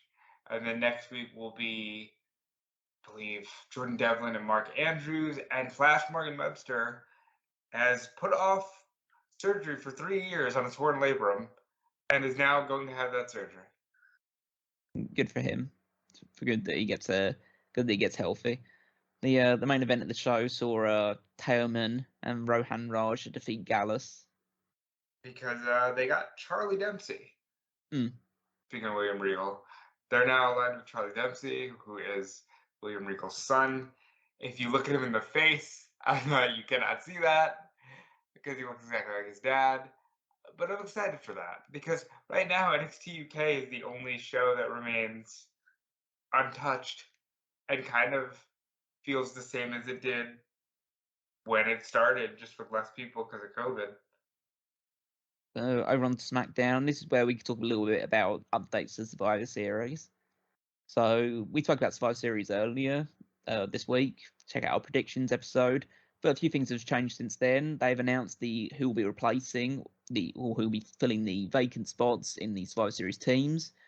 Sheamus won a fatal 4-way match against Cesaro, Jinder Mahal, and Ricochet, thanks to interference from Ridge Holland, which I guess is kind of like it's a mixture of both of our predictions. Because I thought Ridge Holland would be in the team, you thought Sheamus would be in the team, and now my guy helped your guy get onto the team. There it is. And it's just like, oh, Ridge Holland's a fan of Sheamus, and it's like, okay, sure. They wear hats. They're from that region. They wear hats. Yeah. And on the other side, it was just flat out announced that Toni Storm will be taking the place, and she's going to be the 5th member of the team. That's fucking hysterical. Like, you take a Leah off the team, and then you say on social media, again on Thursday night, just randomly, hey, I've decided I want the best and brightest on the team. Toni Storm, who I haven't done anything with in 3 weeks. And she had a backstage statement where she spoke about it. She got interrupted by Charlotte Flair, and turns out, well, she still doesn't seem that she's going to be getting a title shot, but that seems to be vaguely the direction they're moving towards. But you never know at this point. And I want to address this because somebody will say it. Raw right now, Liv Morgan. SmackDown right now, it looks like they're going towards Toni Storm. Does WWE have a type? I mean, well, I've always put that. I just want to put that out there because somebody's gonna say it, but it's like, yeah, it sure looks like that's where they're going, and maybe they do. Yeah, but I mean that seems to be the direction, but you know they've always seemed to have that inclination. It does feel like it to a degree. We also found out that just vaguely announced in some sort of backstage segment that there's going to be a tribute to The Rock because it's 25 years since his debut at Survivor Series 96, and there's going to be a 25-man battle royal. Why? Because they originally announced that there was going to be a tag team battle royal that would be taking place on the show, which would have featured several teams from Raw and SmackDown, including Hit Row, who are now being released. And so now they've pivoted to a 25-man battle royal instead. And that's also because they had 6 matches announced, and so they needed a 7th match in order to somehow okay, Raw, SmackDown can win this one, and so we can have winners on every match. Yeah, and that's just annoying. But it's stupid that you could just say we're doing a battle royal. In fact, they just announced it in a backstage segment where Sonya Deville was talking to Sami Zayn. That was basically all the promotion they got for it in this on this show. How is this? Okay, it's The Rock's 25th year. That doesn't make it a tribute to The Rock. I mean, do you have to come out dressed like The Rock? I mean, what's the tribute here? What the fuck? Yeah, the only thing that would make it a tribute is if The Rock comes out and actually raises the hand or whatever if the guy wins it. But as far as I'm aware, Rock isn't turning up. So, but we'll see, I guess. You know what's... Go ahead. Yeah, it's just this is where you stuck all your tag teams. Or mid-card guys. You couldn't just do a fucking tag team match because the only single guys here are Ricochet, Cesaro, R-Truth, Drew Gulak, and Mansoor. The other 20, the other 4/5 of this are just tag team guys. So other stuff that's gone place on the show, we had the opening thing of Roman Reigns stepping on Woods' crown and then beating him up for a little bit. Had that fatal 4-way match we mentioned. We had Aaliyah and Naomi took on Shayna and Natalya, which ended in just about a minute or so when the referee hit a fast count and disappeared to the back. So this was another case of, as was shown later on, with the referee was in Sonya Deville's pocket, and so helped the heels get the victory because she still hates Naomi. Why? We'll find out, I guess. Are we, or are they just gonna drop it? I don't know. I say we'll find out. Like who cares, really? I mean, but that you can't say that about Naomi. People fucking care. Yeah, I know, but like, who cares about this story, really? I mean, I talk about the fact that I really was liking the story, but they're dragging it out way too much, and they're just doing stuff for the sake of doing it because again, this fucking show is taking place, and so they can't build towards the pay-per-view or anything like that because they need to get this fucking show out of the way. Yeah. We had Jeff Hardy defeated Madcap Moss, and Drew McIntyre was there, and Happy Corbin was there. You made it sound like auxiliary characters on a sitcom. They were there somewhere in the background. Happy Corbin was there, and Madcap Moss, you were there. It's like, Shinsuke Nakamura finally got a win. He defeated Angel Garza in a singles match, but they were just attacked afterwards. I don't know who Angel Garza is. He did defeat Angel because she can't have last dance. Main event: Sasha Banks defeated Shotzi, and then they did. Again, it's just one of these cases of like, why is Sasha Banks babyface? She offered a handshake at the end of the match. Shotzi went to actually legitimately give the handshake, and then Sasha just turned her into a backstabber and laid her out again. It's like, Sasha's a heel. Sasha's a bitch. That's their character. That's like the thing. Yeah. I hate it. Why is Shotzi the heel? Because so you can kill her off.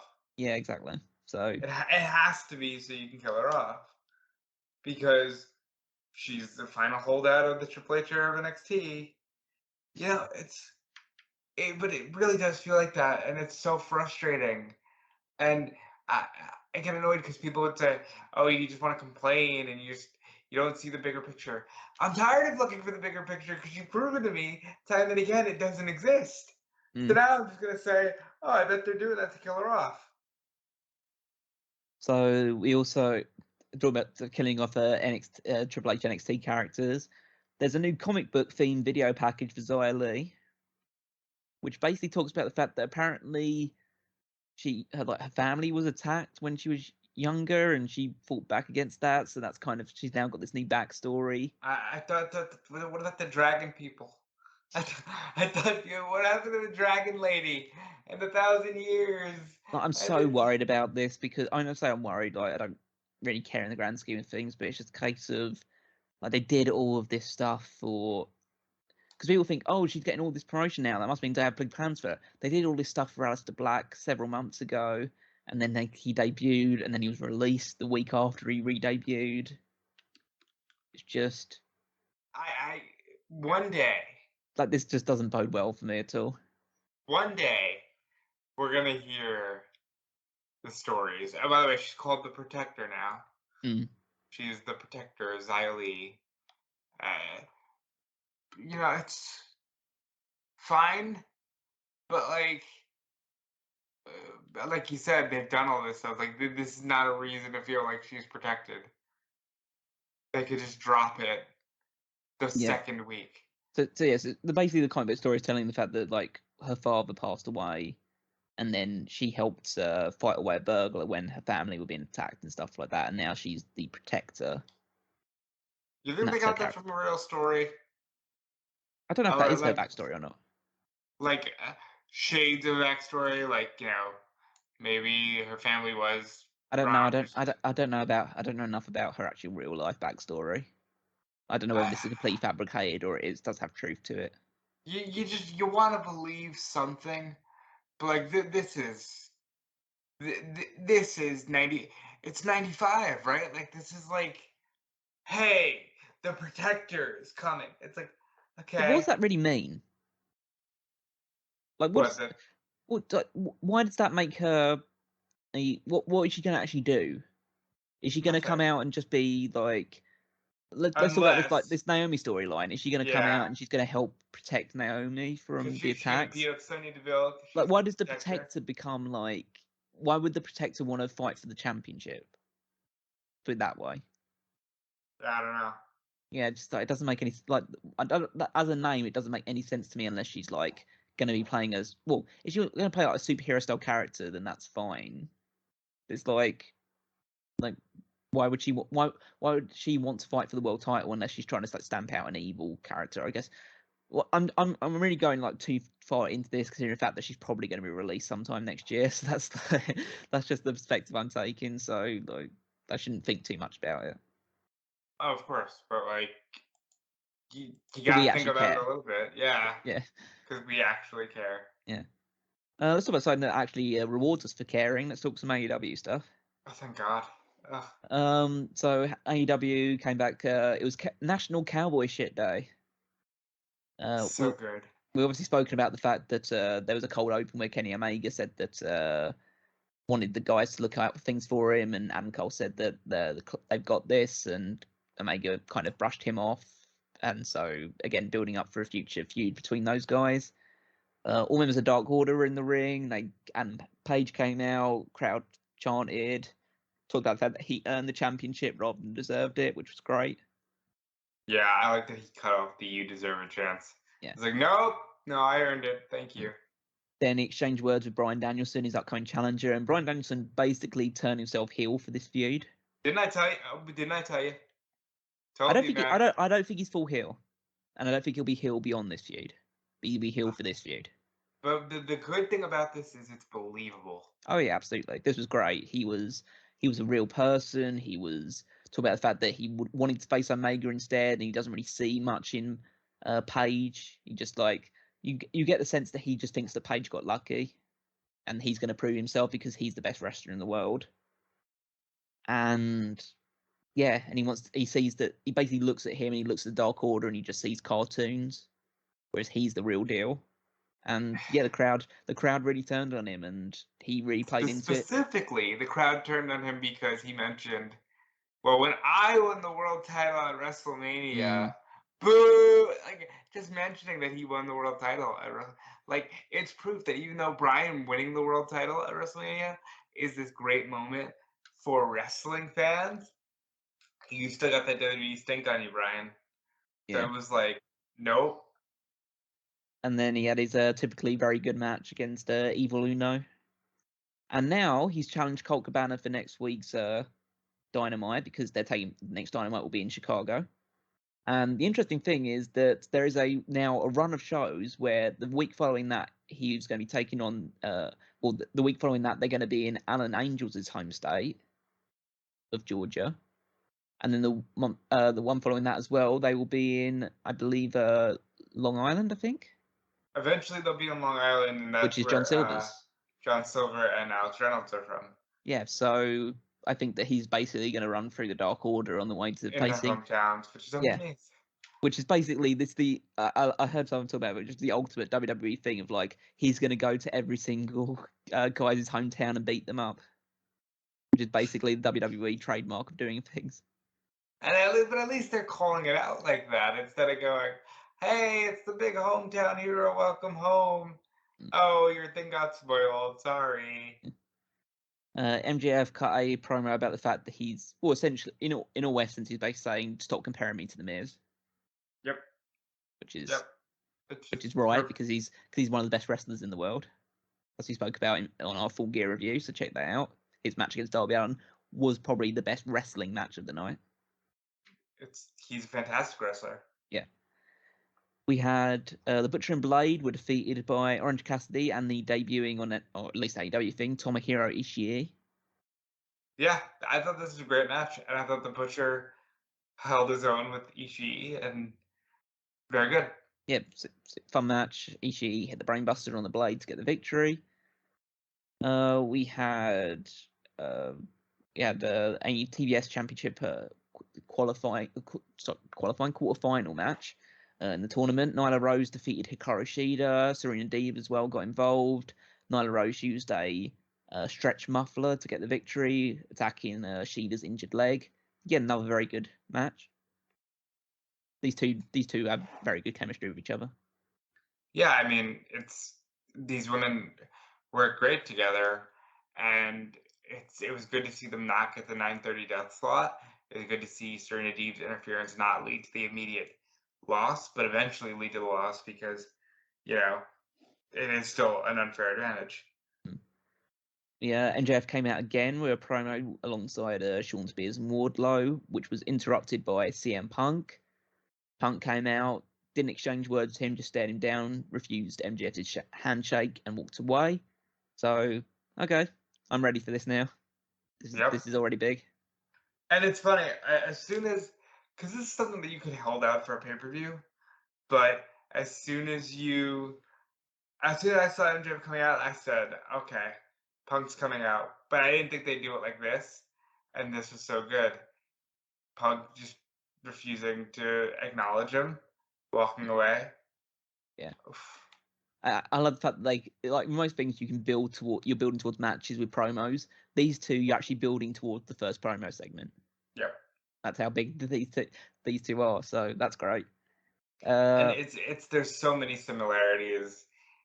Punk can look at it like the good guy and go, I'm trying to help you. I don't want you to be me because you are talented and you are better than so many. But I don't want you to be me because I lost myself. Or he could just go, no, I know what you are. You're a self-centered prick, and I'm not going to give you the time of day. And they can kind of go back and forth on, well, who's the more obnoxious, self-centered prick? We had Dante Martin and Lio Rush defeated the Acclaimed in an excellent tag team match. Absolutely. And Dante Martin still developed the ball. Lio Rush getting some time to shine. You love to see it. And the Acclaimed are very good. I think they're one of the tag teams, unlike TH2, unlike Butcher and the Blade, that regularly lose, or unlike and even Private Party, the other team with Matt Hardy. Even though they regularly lose, I think the Acclaimed will be tag team champions one day.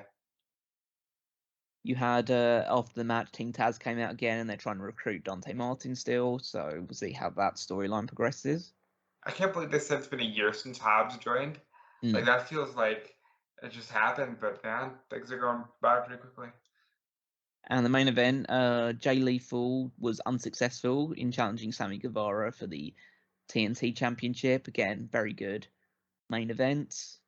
They told a really good story with Sammy's ribs. I do wish that he switched up his offense to avoid hurting his ribs, but some things you can't change. And it was a fine debut for Lethal if you don't know who he is. And Sammy gets another win, which is important. Yep, so it helps establish Lethal as part of the program now. We'll see what direction he goes in next. I imagine he'll take the kind of route of just having matches here and there on mixture of dark and also on TV every now and again, but I don't feel like he's going to find a real quote-unquote feud for a little while. But he's definitely a good guy to have around. One thing I didn't like was part of the story here was, hey, Tony Nese is in the crowd again. Like, what's the story there? Yeah, he hasn't debuted yet on TV. He's had a few matches on Dark and Elevation, but yeah, I don't know what they're doing with Tony Nese at the moment. I think they're still trying to find their way with him, but I'm sure. Well, I'd say I'm sure they'll figure something out. I don't really care if they figure something out. For Tony Nese? It's just I don't really have too many thoughts one way or another about Tony Nese. Fair enough. Moving on to Rampage. We saw in the opening match, Darby Allin defeated Billy Gunn. 58-year-old Billy Gunn. This was one of my favorite matches I've seen in a while. Billy Gunn is 58 or not, I don't care. Man is huge. And he's chucking Darby Allin around like he would when you're huge and the other guy's not. And he just threw him for the entire match. And then he got to do the thing. I don't know if he's ever gotten to do this. He has been in the same promotion as Sting at some points. But he got to do the Stinger Splash with Sting watching, and he did the howl right to Sting. That's when Darby moves. Darby hits the coffin drop. Billy Gunn throws him off at one. I like this in this case because Darby is tiny and Billy is not. Like, that works for me. people were bitching about this online because it's 58-year-old Billy Gunn. Why is he kicking out of the coffin drop? Because Darby's tiny. But yeah, of course, Darby does get the victory though, which is the way it should have been. But yeah, it seems like there might be more in the future. I feel like we're going to be seeing Alan and Sting against the younger members of the baby Guns. Yeah, soon. They're gonna lose to Sting and Darby Allin, who at that point should be on the tag team rankings because they're gonna be like 6-0. And they're going to need to be there. If they're going to get a title shot soon, it's going to have to be pretty soon because the rankings reset in January. So. Oh yeah. It'll be interesting to see how those shake up. We had another quarterfinal match in TBS Women's Title Tournament. Jade Cargill defeated Red Velvet because, of course, she did. But this was I think this was her longest singles match. Yeah, that's the first time they tried to tell a story of like, oh, she almost lost. She almost lost again. But I liked it. Jade's still a little rough around the edges, but that's okay. Yeah, and both wrestlers are kind of in that bracket as well. Of like, they're good and they're solid and they can do stuff, but there's still some work to be done. But yeah, it was good to see them both have a more extended match, and they gave this some decent time. Of course, the winner of that match will take on the winner of the upcoming match on Dynamite, Thunder Rosa against Jamie Hayter. So likely Thunder Rosa, but we'll see how that all pans out. So likely Thunder Rosa and Jade. Yeah, and then the other side it's very likely to be Nyla Rose against Ruby. But they could do Chris Statlander. So at that point, it'll be Ruby against, you would presume, Jade, but if they really wanted to have a good match, Ruby and Thunder would be great. And then you tell a story of like, okay, the TBS Championship can be a great wrestling championship as well. I also like the idea of telling the story that Ruby Riott, who's never won a belt on TV, wins the first TBS Championship and then uses it as a platform for open challenges to give other women a chance to earn that opportunity. Yeah, I feel like personally it's going to be the way that I see it. I feel Rose is going to beat Jamie Hayter, but that's also going to then lead to obviously draw the attention of Britt Baker. I think that Baker will help cost Thunder Rosa in the match against Jade Cargill. That helps set up both. Well, the TBS title can go the way that it goes, but that helps set up towards Thunder Rosa and Britt Baker at Revolution. Well, that's the direction you should go. It depends on like when you end up airing that match. Because maybe it sets it up for Battle of the Belts. Maybe the huge thing is that the women headline Battle of the Belts. You know, because I think whenever Rosa gets in there with Baker, she needs to beat her. Yeah, I think so too. But I don't see why that couldn't headline Revolution because. So I mean, I don't want Hangman Page's title reign to be seen as like less or anything like that. But if you let's say you have Hangman Page defending against Miro, or someone like that at Revolution, it's a lesser match than Thunder Rosa and Britt Baker. So you can have that main event, and they're both world championships, so they both should be seen on equal footing. So I don't feel like it would be a relegation if that match is like the Page match is like second or third from the top. I agree because they do always make it a point to say not women's championship, women's world championship. And the main event, we saw a reuniting somewhat of the Undisputed Era, or at least two members of it, with Adam Cole and Bobby Fish were defeated by Jurassic Express. They're really now, Jungle Boy's right on the train now. He's like, this guy doesn't lose, and he doesn't lose often. Now it's a big deal if he loses. Yeah, because now, and I'm sure that they're building up to him beating Adam Cole. But I like the uniting of the Undisputed Era. I don't like that he left Bobby Fish to be attacked because I want them to continue to further the relationship with the Undisputed Era so that when Kyle comes in, it means something. And yeah. Well, I think it's interesting because, I mean, at least recency, the thing that we've seen most recently is that Kyle O'Reilly and Adam Cole aren't on the same page.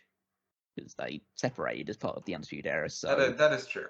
So maybe they bring them back in as these two are against Cole and the Young Bucks, but then they do the old swerve where maybe there's some sort of 6-man tag or something, and Cole turns on the Young Bucks, joins up with his old guys and say, like, this is the future. These are the people that I've aligned myself with since leading with that. And my career's only gone on to a higher trajectory since then. And then the Bucks can turn babyface off the back of this, maybe have Kevin Steen come in at some point. And I'm all for that. So yeah, that there are many. Again, is the thing we like most about one of the things we like the most about AEW is the fact that they go multiple directions they can go, but it all makes sense. And how can you not love that? Yeah. So again, ending a bit of a positive note after another rough wrestling news week with the releases. But yeah, that kind of rounds it off for the hot tags this week. Unless there's anything else that you want to bring up. No, I think that's it. You know, it was a pretty mixed bag week, but I've enjoyed what we've gotten on the wrestling end of things, especially from AEW. Yeah. So again, just a reminder, drop a like below if you've enjoyed this episode, drop a comment below if you have any thoughts on what we've discussed so far, any opinions of where you want to see the release names go, any thoughts about Survivor Series, any thought about who you think the family will be, or anything like that. Just drop that below. Let us know your thoughts. Hit the subscribe button if you haven't already. We mentioned the Patreon. Other ways you can support us financially would be through the merchandise shops, TeePublic and Redbubble. Pick up some Smark Out Moment merchandise on those platforms. For Tony's sake as well, then please check out fanboysanonymous.com, the sister website of this website, Smark Out Moments. You can just check out anything geek culture related, movies, TV, cartoons, anything like that. Check it out over there. fanboysanonymous.com. You can also find them on Twitter and Facebook at fanboysanonymous. Like you can find Smark Out Moments at Smark Out Moments on both of those platforms as well. There's the Mega Maniacs on Facebook as well. That is our little community there. Join the group, get involved in some like-minded, get involved in conversations with like-minded wrestling fans. Check out smarkoutmoment.com, all the articles, all the weekly stuff, the triple threats, the power rankings, the Battle of the Brands, all of that stuff on there. Just click around. Plenty of weekly stuff to be checking out as well. And Tony will be right back at the helm soon, so you'll get your heel and face list updated. Don't you worry about that. But Rob, where can people find you? You can find me everywhere at Dude Felice, including on Twitter, Instagram, and twitch.tv/Dude Felice. I think I went live on Thursday night around midnight and I stayed on till about 2 a.m. I was just watching some old school wrestling promos with some people. So like that's gonna be more of that sort of thing, just kind of chill and hang out. I know one person that came and watched was from Spark Out Moment, so I do appreciate the follow and the love there. And yeah, just keep following and supporting. And of course, check out Fightful.com and Fightful Select. Absolutely. Yep. Check out me on Twitter at Wigmeister14. You could also just, as I say, check out the Smart Cat Moments, make a beeline towards the power rankings, because that's my week-to-week contribution. Other than that, yeah, that's all you need to do. Make sure you're just checking out Rob's stuff, check out Tony's stuff at Tony Mango. He'll be right back in the action, right back in the thick of it. We don't know if there's going to be a live Survivor Series post-show, because that just purely depends on Tony's mood and appetite of turning up for that. I almost think that he will insist on doing a live post show because he's Tony. Yeah. But I'm hoping that, you know, all these weeks off and some time in Brazil has made him realize that he does need rest, so that he doesn't say, let's do a live one. Yeah, but we'll see how that one goes. If not, we'll do some kind of recorded post show the day after or something like that. Just whether it's me, Rob, Tony, whoever. There will be some like fallout from Survivor Series, and we'll discuss how it goes. Even though it's a pretty, at least on the surface going into it, a pretty inconsequential show. I'm sure there'll be talking points that we can bring up about it. And then we'll get there, and like, you know, something crazy will happen, of course. Yeah. Who knows? And then there's it'll be a month of, I guess, pretty diverse content really, because there's no pay-per-views from AEW or WWE up until the end of the year. So that has never happened. Yeah. So obviously, there's next month we'll have the end of year awards for both AEW and WWE. So that's definitely to look forward to. We've got at least one more draft. At least in the planning stages right now. We had a few discussions about it, so we're hoping to do another one sometime next month. If not, then there's plenty of other things that we can get through as well. It means we can do a bit more interesting stuff rather than constant show reviews or predictions. So, and that makes it better for us, and hopefully that'll make it better for you guys as well. Absolutely. Yeah. But for now, thank you very much for listening. Check out all the stuff that we mentioned, and we'll speak to you again soon. But for now, this has been another Smark Out moment, and we are being counted out.